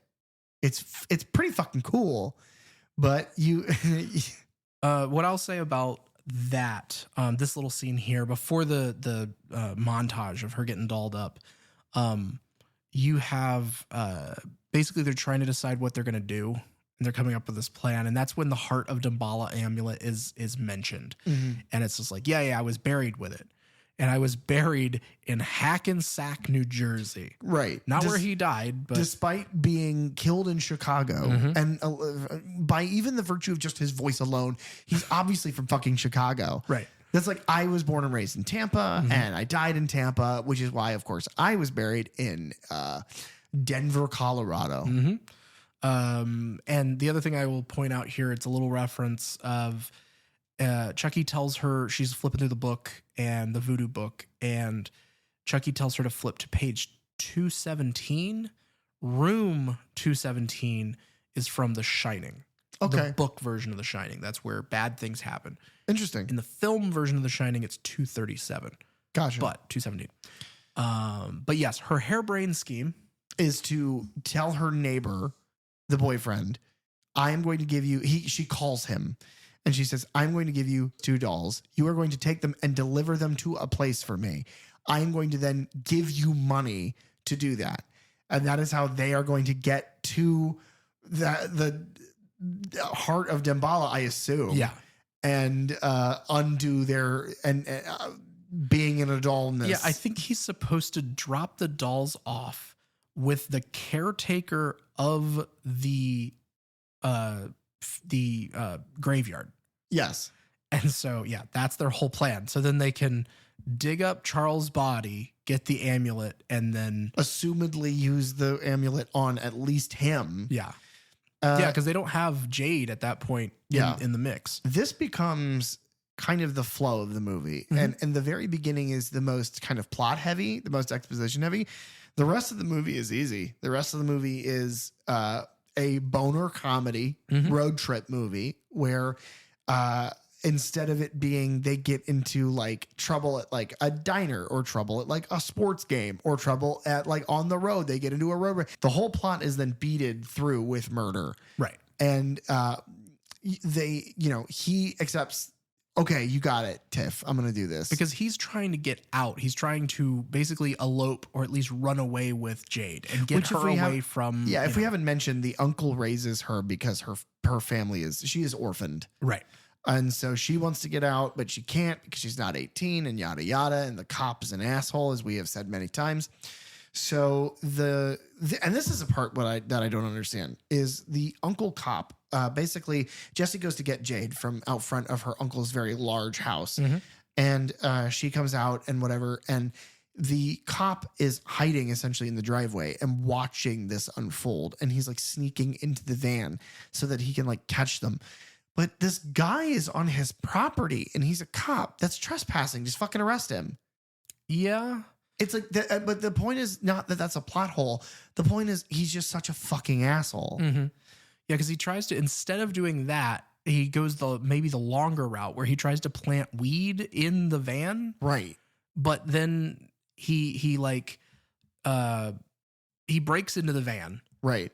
And then per the now tradition of this movie, sees Chucky and goes, ugh, because everyone's reaction to poor Chucky in this movie, remember, poor Chucky, everyone's reaction to poor Chucky in this fucking movie is to just immediately be disgusted by his physical appearance. Right. Whenever, like, so just before he breaks in, like, he goes to get in the van, it's locked. And so he goes away for a bit. And like Chucky and Tiffany are talking amongst themselves, just like, what is this guy doing? And Chucky's like, well, we can't let him do what he's about to do because these kids are our ticket out of here. Right. So I'm going to kill him. And there's this exchange between him and Tiffany where Tiffany's like, you know, he holds up this big knife. Yeah. And she's like, do you just have that like grafted onto your body at birth? Yeah. Knives are so outdated. Like she criticizes the simplicity of his plan. And then they have this wonderful moment where, and they do this a lot throughout this movie, but they do it a lot more in the next one where like they are endeared to each other because of the murder. Right. They're endeared to each other because of the violence. And I think that is so funny. Yeah. It's where their love blossoms most. So Tiffany looks down and because first Chucky he goes to pick up like a ball peen hammer, which is a reference to the first weapon he uses in Child's Play. Right. And then instead Tiffany's like, no, here's a jar of nails. Yes. And so they've like taken the nails out of the jar and lined them up along the dashboard, like above the glove box. Yeah. And so they trick him once Warren gets into the van. Uh-huh. And she's like giggling in the front seat. I know. And so he like goes up there and like reacts to the doll. And then Chucky like sparks the airbag to make the airbag go off and launching all of the nails into Warren's face. Now, two things. Number one, if the nails are flying from the same direction, they would be stuck out of him like Negan's baseball bat in The Walking Dead. But what I will say is, who fucking cares? It's super creative, super funny. And then immediately he's like, wow, Tiff, that's really good. And like, they're immediately like, oh my God. And it's so cute. And you had to have picked up on this. You see his body collapse and Chucky says, now, why does that look so familiar? And it's because he looks like Pinhead. They've funny. Made him look like. That's funny. Yeah. I did not pick up on that. And I think I think they said in the commentary that was a line that was improvised. Okay. Well, so, and they stuff him under the seats. Yeah. But the rest of the movie is look at how cute we have made these murder dolls because they're adorable. They love each other. And that's so cute. Yeah, they strangely are. Even when watching them do terrible, terrible things. And laugh. Yeah. Because she has just as, you hear it in the clip that we play. He's got the Chucky laugh, but her laugh is like just as zany because Jennifer Tilly's voice is fucking weird. Yeah. And like, that's not her natural speaking voice. It's like something that she's spoken before. And that's like an affectation that she puts on mildly, but she's done it for so long now. Yeah. It's just very iconic. Yeah. They stop at a, yeah, I have in my notes that they stop at like a diner. It's like a drive-in. It's called diner. The One Stop. Right. And it's like a Sonic, I guess. Like a skate, like a box hop drive-in. Yeah. But nobody acts like that. And they didn't then. No. It wasn't like, oh, the kids are going to go down to the diner and get milkshakes and smoke cigarettes. It's like, no, they didn't do that. It's not the 50s. It's real time in 98. It's a bizarre little sequence here of like, they needed them to stop so that Lieutenant Preston could pull up, Right. and or I guess he pulls them over at whatever. But for him to show up again, It would have made more sense to go to like the mall yeah, or something. That's a very 2000s thing. and he pulls them over, and they stop at this place. Right. It's either a restaurant or like a diner, or it's like a convenience store, but without like gas pumps. Right. But there's a ton of people hanging out. Uh-huh. And then they get out of the car and she like threatens him. She says, "I'll vaporize you." And she like punches him, Right. which is like, well, you're going to jail now. And then she goes inside. Jade goes inside and she comes back out with snacks afterwards. Which is And like, it's oh, like, okay. Were you guys planning on stopping here anyway to get snacks for the drive? Or Right. what is happening? Like, I don't. Are you just killing time because you can't leave? But then why were you permitted to go into the Yeah. diner 7-Eleven? And I think it's really just for them to have this sequence where is Preston like running their, I don't know, he goes back to his car for some reason. He's sitting in the car. He basically won't let them leave. I think he's trying to get the uncle like radioed or something. Yeah, maybe. Chucky and Tiff are smoking weed Yes. at this point. Chucky has a very good idea to deal with this cop because again, basically the couple is their way to get through this without being discovered as dolls. It's the same. It's how do Buzz and Woody get somewhere? Right. They have to get in the back of the moving van. They have to ride, the RC car. They have to do, whatever to get to the next place because they can't just walk there. Mm-hmm. And so they have to eliminate all of Jesse and Jade's obstacles. And they do this one with the lighter gets brought back into the fold. Yes. Chucky leaves the car and he crawls. Now the crawling sequences, there's like whenever he does he flips off the guy smoking in his car, that's like a puppet. Yeah. But whenever you're like wider shot and it's showing him like crawling on the ground and then from behind, that is Ed Gale performing the crawling. Okay. I took that as a note. I wasn't sure. Yeah. It just, you notice something a little different. I also think that he's gotten good enough with the performance of Chucky at this point that it's like, well, no, I know not to act too human almost. I know to act a little robotic, which comes across in this. Chucky takes a piece of fabric. He stuffs it in the gas tank of the cop car, lights it with the lighter. Yeah. And then quickly crawls back to the van. Now, this explosion stunt, I mean, they really did it. Yeah. They apparently had to do it twice because the first time they shot it, their main like A camera stalled out, didn't get the shot that they needed. Oh, okay. And so they had to like reset and do it again. But I mean, there's like fire, there's car pieces flying all over the place. And apparently like the sign that gets destroyed in that, like this, what we see in the movie, and I couldn't really tell, I'd have to go back and watch it again, like specifically look for this, is apparently CG because they destroyed it in the first take. And then they couldn't build it again. And so they just like made a digital sign to then be destroyed. That's not bad. So yeah, you got to do what you got to do. Yeah. But this is now the third police officer dead. The cop in the beginning, the uncle, and now the lieutenant. They're all dead. So immediately it's assumed that Jesse and Jade are cop killers because they're like, we got to get the fuck out of here, and they take off. And it like cuts to this girl who's like, it's them, stop them. Yeah. And I was like, what the fuck is happening? And I guess that's the only thing that's kind of then tying, like the cops show up to there and they find the lighter. Right. So there's that. What's funny is like, as they're driving away, they think that the other one has done it. Like Jesse begins to think that Jade has done this because, well, where were you whenever you walked off? And then where, and so it's like they're he's like, you suspicious said of you each were other. going to vaporize him. And she's like, yeah, but you've been plenty violent before too. And they play with that, like they're not speaking to each other. And fucking Tiffany and Chucky are like looking at each other and like stifling laughter. And it's so funny. Well, and this is the part in the movie where really like, if you look at the trajectory of our two main couples in this movie, right? Jesse and Jade start out very close, trying to, they're wanting to run away together. They're in love, what have you. Tiffany and Chucky are at odds. And so this is where we've almost crossed that path now. Right. Where Jesse and Jade are unsure of each other. They're not really trusting each other all that much. And Chucky and Tiffany are like, they're more in sync than they have ever been before. Yeah. They're giggling. They're smoking weed. They're having a good old time. Well, and she even says around this point, all I ever wanted was to spend more time with you. Mm-hmm. And he's like, well, we got all the time in the world. And it's like, I want you guys to succeed. Yeah. I want you to take over the bodies of these beautiful high school students. And I want you to murder as many people as you want. I want you guys to be the ones who win.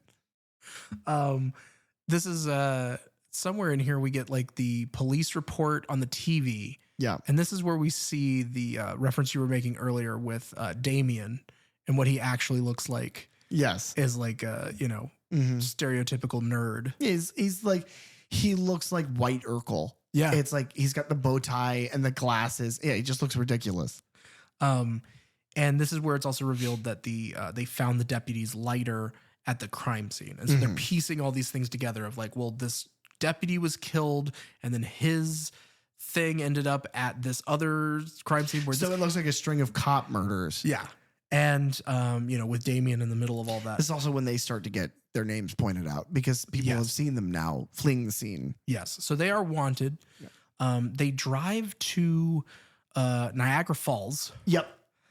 Which makes it seem like they start in New York. Yeah, I don't know where they're supposed to be at the beginning of this. Why would Tiffany live in New York when he was in? It really doesn't matter. No. Maybe she left, but all I know is that they go to like a honeymoon, a wedding chapel, like an Elvis hotel. Yeah, right. And they get married by this guy, this monotone dude who marries them in the ceremony. And the whole time I'm like, why the fuck are they like, what plot point necessitates them getting married? I don't understand. I guess it's like Jesse's trying to like prove his love and they're just like, well, we could just get married right now. Yeah. It's right there. We could just do it. It just feels like this weird beat out of nowhere. Yeah.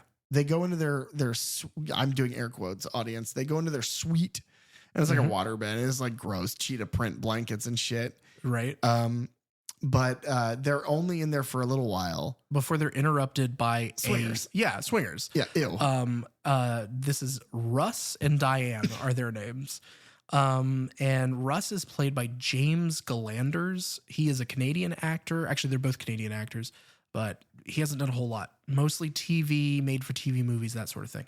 Diane, on the other hand, is played by Janet Kidder. She was in Ginger Snaps 2. She played in Star Trek Discovery. Okay. And then most recently, she was in The Monkey. Oh, okay. Which is out like this year. That's funny. More funny, more interesting. She is Margot Kidder's niece. So Margot Kidder being from Black Christmas. Oh my God. And Lois Lane from the 78 Superman. That's crazy. Okay. Yeah. So hopefully she's still alive and her death isn't horrifically tragic. Hopefully. Yeah. She did a good job in The Monkey. I'll point it out again here. She sees the dolls and she's like, oh my God. She picks up Tiffany and she's like, oh my God, that's so cute. She says, what a cute creative wedding present. And then she sees Chucky and she immediately, it's the same noise. It's ugh. And it's just like, you poor dude.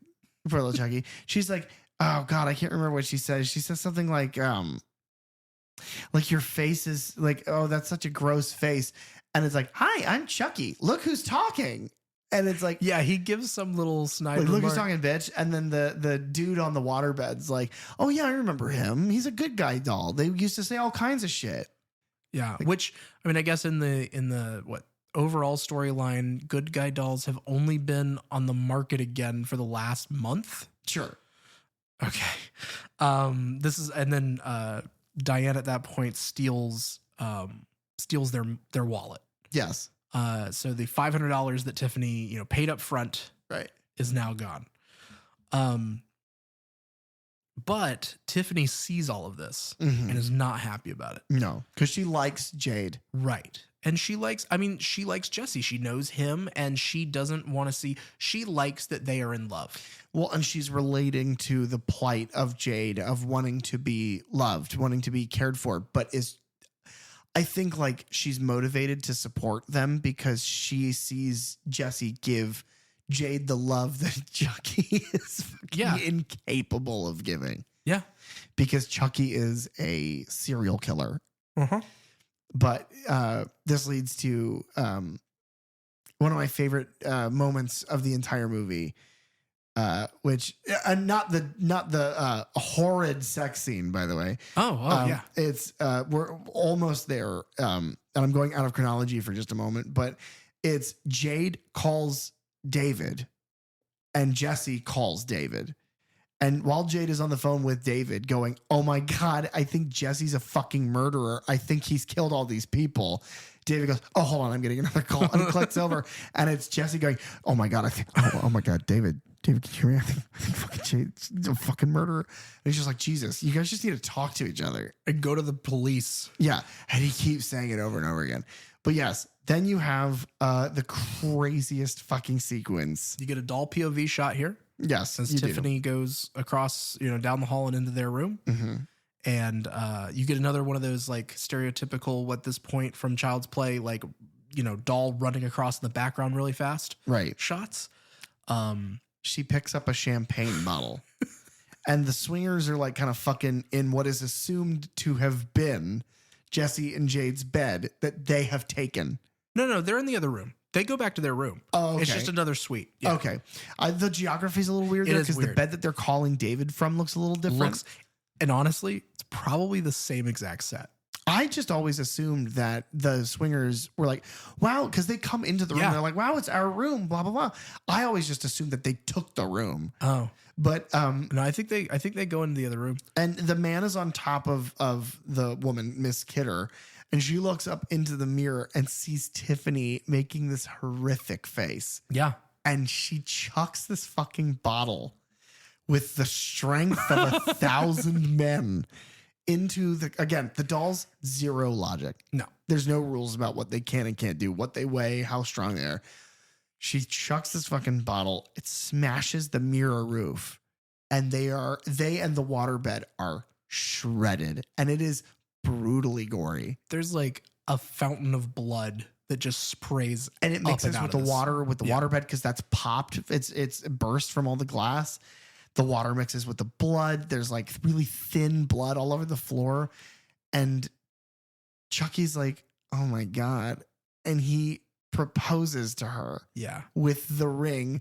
He takes off of that bitch's hand. Yeah, like her finger has been blown or cut off. I shouldn't have said that bitch's hand, but it's just how he refers to them. Yeah.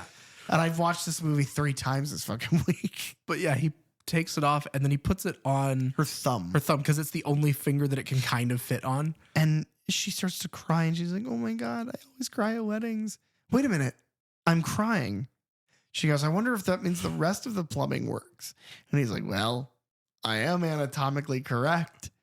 And then he strips her. Yeah. He says, I'm starting to feel like Pinocchio down here. And she's like, oh my God. And so they do. It's like shadow doll fucking. Like they're fucking in silhouette.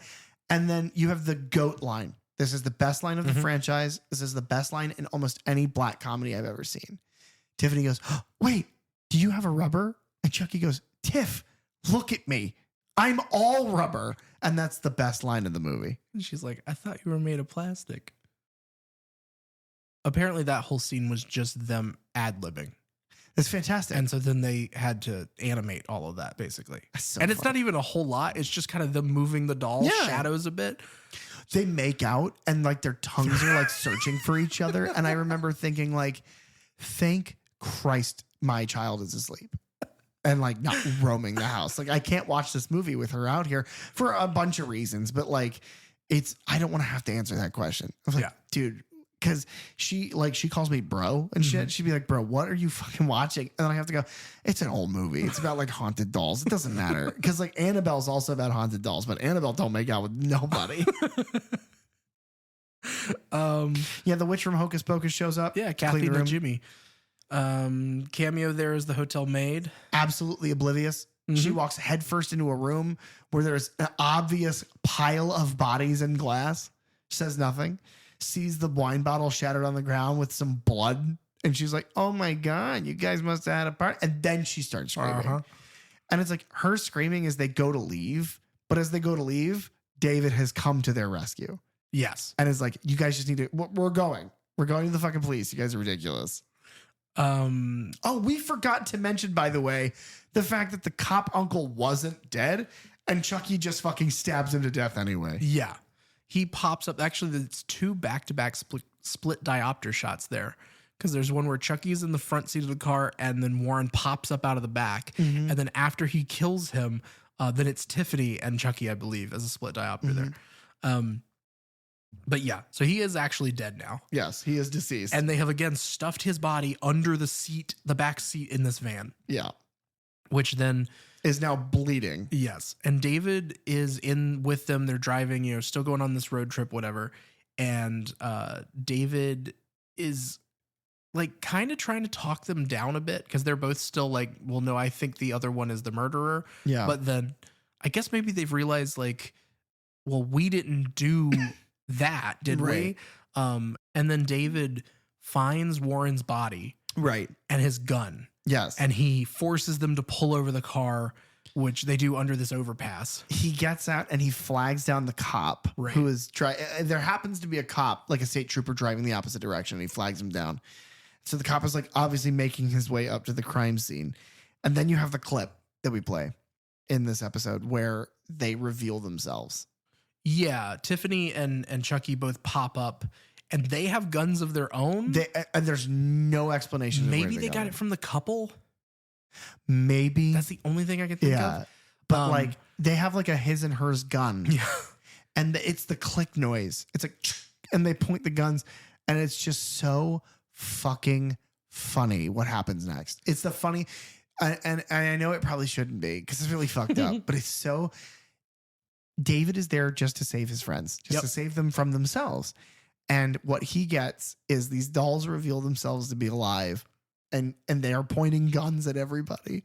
And David like backs into the street to get away from the guns and is exploded. Yeah. And it's obviously a little computer generated. Yeah. But it looks pretty good. Yeah. It's not bad. Even for the time, it looks pretty good. Yeah. There are a couple like CG shots that they point out in the commentary of like, yeah, that one is definitely this. But yeah, it doesn't look awful, but yeah, he is just disintegrated by Turn a semi. into mist. Yeah. And like even like they start to drive away because Chucky and Tiffany are like fucking go floor it. And you see the camera turns back around and you see the front of the truck. And it's like the grill of the front of the truck is like mangled. There's blood all over the fucking truck. And it's like, you really do think that the movie might get away from Chucky and Tiffany a little bit. Like the adventure, like David's here and he's the voice of reason. Yeah. Cause you like in that moment, you almost think like, oh, okay, well now David's in on it. He's going to be with us the rest of the movie. Right. And then it's like, no, they get rid of him almost immediately. Well, they get rid of him almost immediately, but it's the thing of like, for just the second, oh shit. Do we root for Chucky and Tiffany? Do we root for them? Or who are we rooting for? Right. And then he gets turned into fucking mist and he's the likable one. So it's immediately like, oh no, okay, we want the kids to win again. Yeah. I mean, we don't. We like Chucky and Tiffany. But, you know, that's why we listen to this podcast. Yeah.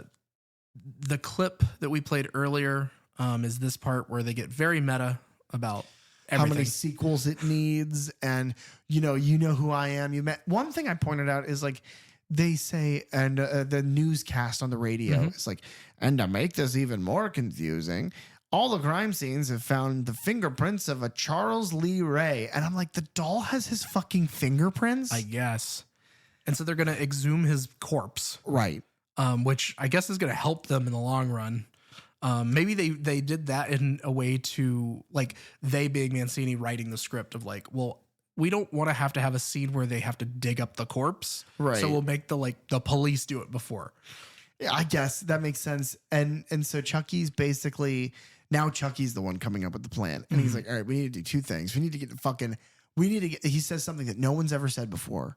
We need to go to Hackensack, New Jersey. And we need to go there fast. Yeah. And he says also he's like every cop on the planet's looking for this van. So we need to get new wheels. And their new wheels comes in the form. It's like it's off screen, it's off camera. But they're in an RV, like a camper. And they're driving and Tiffany is doing Jade's makeup and she's got her tied up. She says, "Hold still, or I'm going to poke you in the eye again." And Chucky is in the front seat being like a bro, like a man. They're having like a man-to-man. And I know this is not very important, but it's established early on that Chucky loves meatballs. Like that Tiffany made him meatballs and he fucking loves them. And then it's like cookies. She's like baking and there's all these dishes stacked up everywhere. And it's a fucking mess.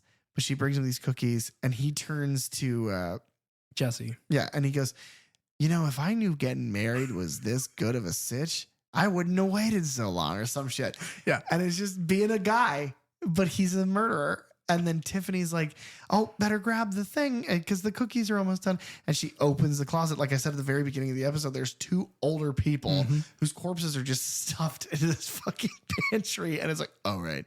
And they each have like a bullet through the head. Yeah. This is where we get our payoff for... if you're going to make a man a meal, the least you can do is the dishes, is because Jesse says to Chucky, "Not much of a housekeeper, is she?" And he looks in the back and he's like, "Hey, Tiff, what are we going to do about these dishes? They're not going to clean themselves." And then Jade looks at Tiffany and goes, "What kind of a man would eat what you cook but wouldn't clean up?" And it's that little bit of psychology, and they immediately become violently angry at each other. Yeah. Like Tiffany is throwing shit at him and he's like, "I'll fucking kill you." And it took no pushing at all. No. So close to snapping at any moment. And that's the thing. They have some amazing like back and forth little jabs at each other. And the reaction shots from Chucky especially are very, very well done. And like Jade takes the moment to, because her hands are tied behind this chair, but she kicks Tiffany as Tiffany is focused on throwing plates at Chucky. Yes. And Chucky is just trying to dodge those things. Right. Jade kicks Tiffany into the oven. Right. Kicks that closed. Uh-huh. Chucky then fires his gun, hits Jade, I think in the arm. Yeah. And then turns to shoot. I don't know why he would have. Maybe he's just threatened. He's going to threaten Jesse. But Jesse like shoves him out the window. And as he does, he's just firing wildly. And he's doing that Chucky scream. Well, and as he flies out, this is the first time in this movie, it's like the classic Chucky rage face is on the puppet. It's like the very first reveal Chucky where he's like screaming and like biting. That's what the face is immediately like, oh shit, that's classic. Yeah, he looks different in that one shot. And I think that's the only time that they use it. Yeah. But it's perfect. But yeah, he is just firing. And so he's now stranded on the side of the highway. Tiffany is in an oven. The RV crashes. Yes. And then Tiffany like smashes up against the glass of the oven, which she's freaking out. And that actually jumped me. Yeah, it's a good little jump scare. Yeah, it actually got me. She is just like burnt, just covered in like black soot. Yeah. At that point. Tiffany has her own like Chucky style freak out at this point. She bursts out. She bites Jade's ear because I think Jade's like fallen over at that point because of the crash. Yeah. Gasoline is like leaking throughout the RV. Yeah. And so they get Jade and Jesse get out, and it's like that. Like at the last minute, Jesse dives out of the RV as it explodes. And apparently there's like shards of, I didn't really catch it, but I'll look for it the next time I watch it. But there's like shards of like the dishes and things flying all over the place. That's so funny. And then you have like Jade had already gotten out. Chucky now has her. He's like pointed a gun at her and she's holding him like a baby. Yeah. And he's like, "Get me the fuck out of here." Because they conveniently crash like a mile from this cemetery. They need to. The movie has to happen. We're getting there. And it's the Forest Hills Cemetery. Well, I just wrote that down because I saw the sign. Jesse picks up Tiffany to take him with, and it's something I thought was noteworthy. It is so funny, the ADR, because he picks her up and Jennifer Tilly's just going, "Ow, ow, ow, ow," and because the Tiffany doll has been burnt. Which poor Tiffany, right? The Tiffany doll has been burnt to almost ashes. Her face, everything is soot black. Her hair is like fried. Like if you remember the Rugrats, Angelica's Cynthia doll, that's what the hair reminds me of. That's a good pull. You see Charles Lee Ray's gravestone, his headstone. Yes. And did you catch the date of when he died? No. November 9th of 1988, Okay. which is the release date of Child's Play. That's great. Basically both of them are holding the other's partner at gunpoint. And the gravestone gets a splat of blood as Chucky shoots the grave, like the person digging the grave in the fucking head. Yeah. And then this is my favorite line of Chucky's is what I mentioned earlier. Bitch, you just broke my neck.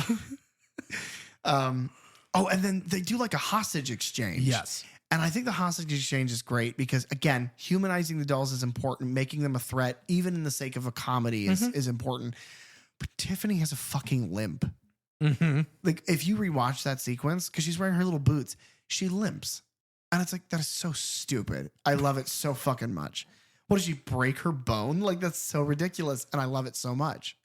And as soon as Jade reaches Jesse, Chucky pulls a knife and throws it.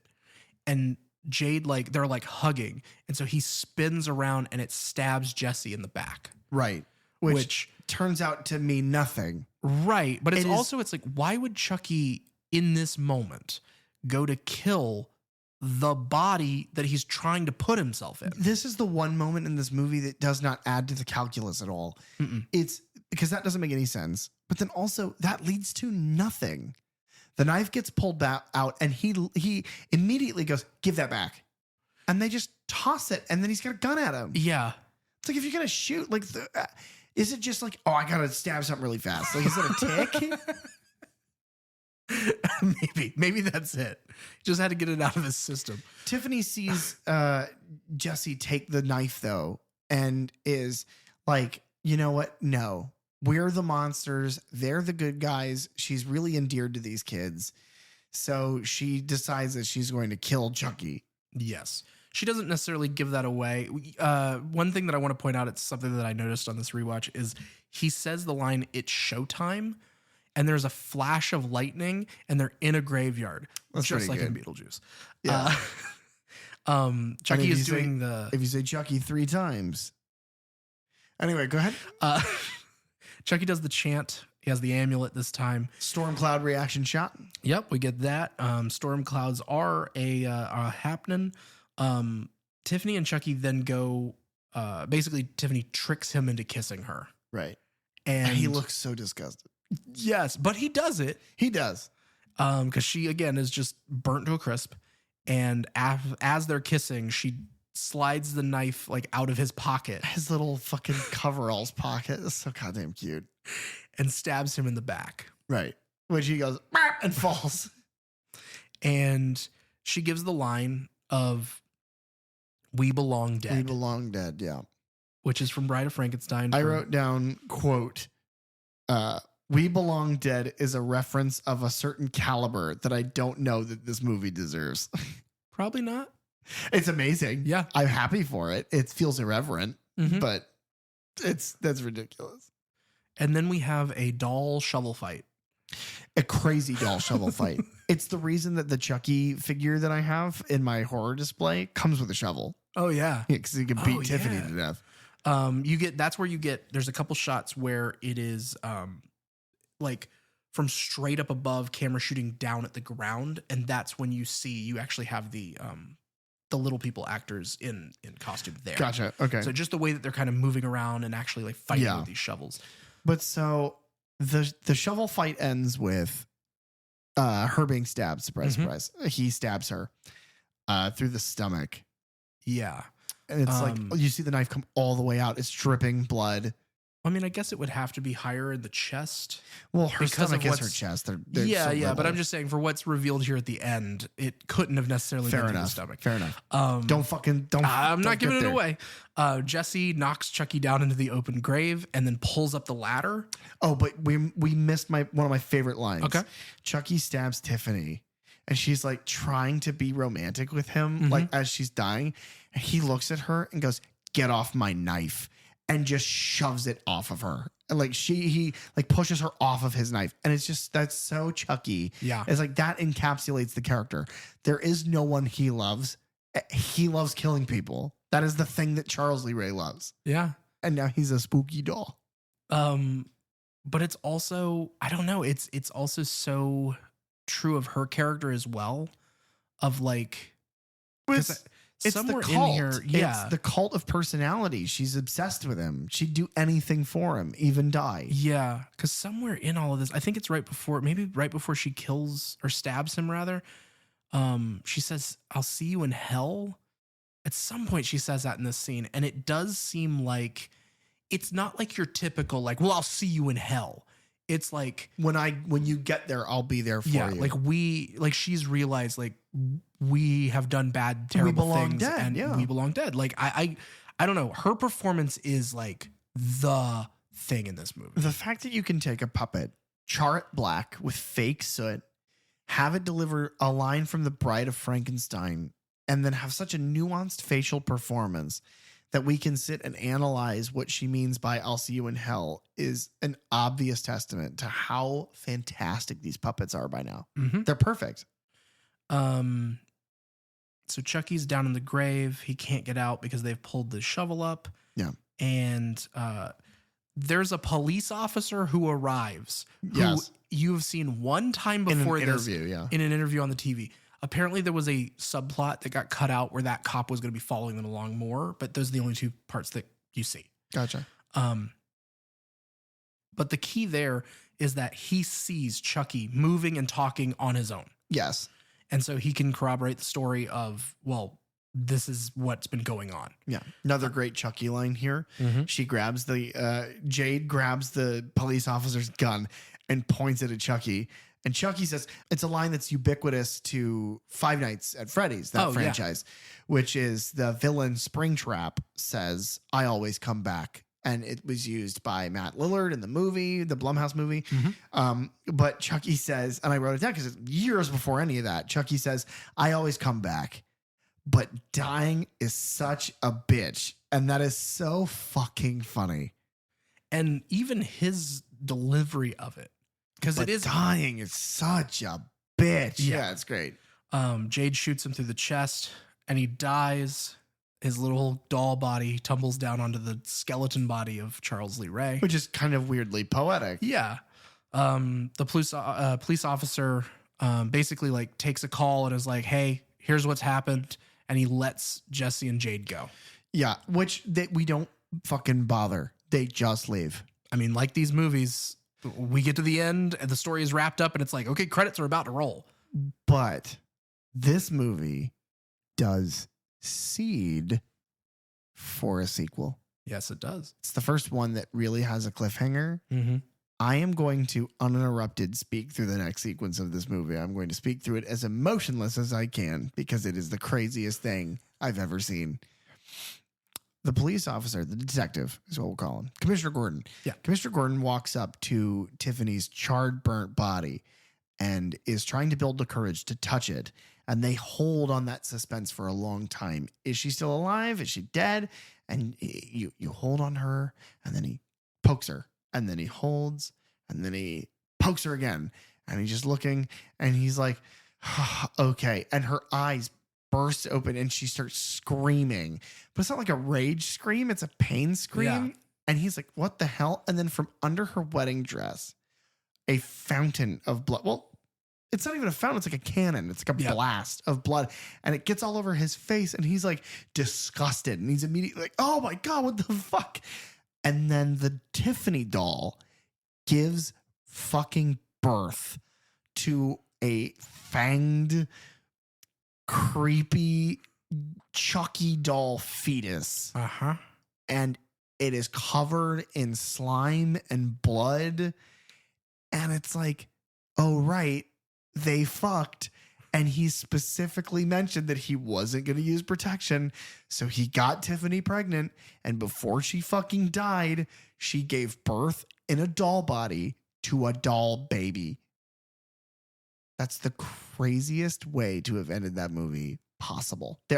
And you can rack your brain for an hour. There's no way to end that movie crazier than, and then Tiffany gives birth and then fucking dies. Mm-hmm. Hard cut to credits. Yes. And like Bride of and then Chucky is like the word Chucky is like fleshy block letters that are all stitched together, which I enjoyed. Yeah. In the commentary, they do refer to the next film as Son of Chucky. So I guess that was kind of the working title that they were going with. I prefer Seed. Yes. Yeah. Especially with where that story goes. Yeah, he's the non-binariness of the character is explored, and that's early. That's, I mean, and we'll get way more into this obviously, but yeah, the sort of attitude, the approach to that character and that kind of discussion is years earlier than you see it kind of taking the cultural, like the cultural informant. It is much earlier. Yeah. I'm excited to talk about that one. Me too. I'm excited to talk about that one because of its cultural implication and because of some weird cameos. I'm not excited to talk about that one nearly as much of the plot because that movie is fucking dumb. It's great and I love it and it's fun. But like, I like this movie because this movie is funny and irreverent and dark, and sometimes there are decent horror beats and it follows structure and the plot makes sense when you look at it within the rules of the Child's Play universe. But it's a good movie. It's a good movie even on its own. And then Seed of Chucky is fucking insanity. It does none of those things that I just mentioned. It's crazy. It's like the Real Housewives, an entire season of that, because it's got like elements of like a reality show, and there's meta elements that are so meta that they're bizarre. Right. It's just, craziest shit ever. And we'll get there. But in the sake of this movie, I've already said I definitely recommend this movie. I love this movie. It holds a very special place in my heart. This is one that I saw with Carly before you and I had seen it together. And, you know, she loves this movie and it's great. And outside of my personal feelings on it, I think just objectively, I think if you like horror and you like this character, this hits every mark that you might, every box gets checked. Absolutely. I wholeheartly recommend this film. I had already said that you were going to. Yeah, I just wanted to reiterate, make sure that the people understood. But yes, for all the above reasons, I think it does an incredible job of threading that needle of all the things that they were trying to do with it. You know, it is both a rom-com, it is a, comedy, it's a farce, it's meta, it's a slasher film. It pushes the boundaries of, the puppetry here. I don't know. It's fantastic. It's a lot of fun. Jennifer Tilly's performance is absolutely incredible. If we haven't mentioned specifically, the redesign of Chucky is also phenomenal. It's a breath of fresh air into a character that otherwise is kind of one note visually. I mean, and you take these simple changes and now all of a sudden it's the same thing that we know and love, but in a scary new way. Yeah. I think it's great. Yeah. No, I love his new look. I don't have really much negative to say about this. No, not much at all. It feels like, it's this little time capsule of like exactly when and where it was. Well, even the music is like, that's where it really plays into it. But I love, a lot of the cinematography in it is really, really well done. Yeah. The shooting style, it's impressive to look at, especially with the kind of pedigree of like Ronny Yu and the cinematographer and the editors that he brought along and just the work that they've done. And it's like, there's certain parts of the story in this, cause we kind of exhaustively went over the first act because the first act is just so many things going on. And you could cut some of that. I think you could, obviously you've mentioned a couple times in this that there were plot lines or little character things that they wanted to focus on that they had eliminated. I think you could have gone a little further. You could have made it a little simpler. I think that the complexity of what the characters are going through, the fact that like that's her uncle and like, oh, she's an orphan and he lives in a trailer and they're going to do this. And then it's not the uncle, it's the uncle's like lieutenant and blah, blah, blah. There's some weirdness to that. But as a result of that, you get these amazing performances. So then it does kind of make it worth it. Yeah. And I think some of that is also like, you already have, the uncle cop character, but you needed his lieutenant because it's like, well, we need bodies. We need people that we're going to kill. Oh, and that's another thing is a lot of the kills in these movies so far have kind of been off camera or like, a great example, Child's Play 2, Chucky's going to whip this teacher to death. Dwight Schrute's babysitter, he's going to whip her to death with a meter stick. And it cuts out of the classroom. But in this one, the glass shreds those fucking people. That kid gets turned into mist by a truck. Those nails go in that motherfucker's face. Chucky stabs people. You've entered a new generation where you can just show that stuff, and it's not as it's not as severely, you know, it's not nasty. It's not taboo. There are movies like that, and so you get to play around with that stuff a little bit more. Yeah, and it takes those things seriously when it needs to, and it plays it as a farce when it needs to. Yeah, it walks this beautiful tonal, you know, balance. And and we mentioned this earlier about walking the tightrope, but you know, something worth mentioning. I mentioned it earlier about the tonal shifts and how quickly it does it, and how masterfully it does it. In the closet with the two corpses, they have bullets in their heads. Their faces are like twisted in terror. The dolls probably fucking tortured them, like terrified them. And it's like, that's really dark. But you don't even think about that, because then Tiffany takes out a tray of cookies and it's like, oh, what the fuck is happening? It's just great. It's like a comfort movie in a weird way. It's like a feel-good movie. Thanks for tuning into the Third Channel Podcast. Please, if you have the time, rate, review, and subscribe on Apple Podcasts, Spotify, or any of your favorite podcast apps. You can follow us on social media at Third Channel Podcast, and you can find me online at thatdrosenberg. You can also reach out to us at thirdchannelpodcast@gmail.com, where we check every message we swear. Third Channel is hosted by PJ Minette and Derek Rosenberg. Theme song and audio engineering by Fly Guy Ty. The logo design by Bell DeVelco. Episode artwork by Nathan Walkington. Keep it tuned right here to the Third Channel for all things horror. And remember, don't touch that dial.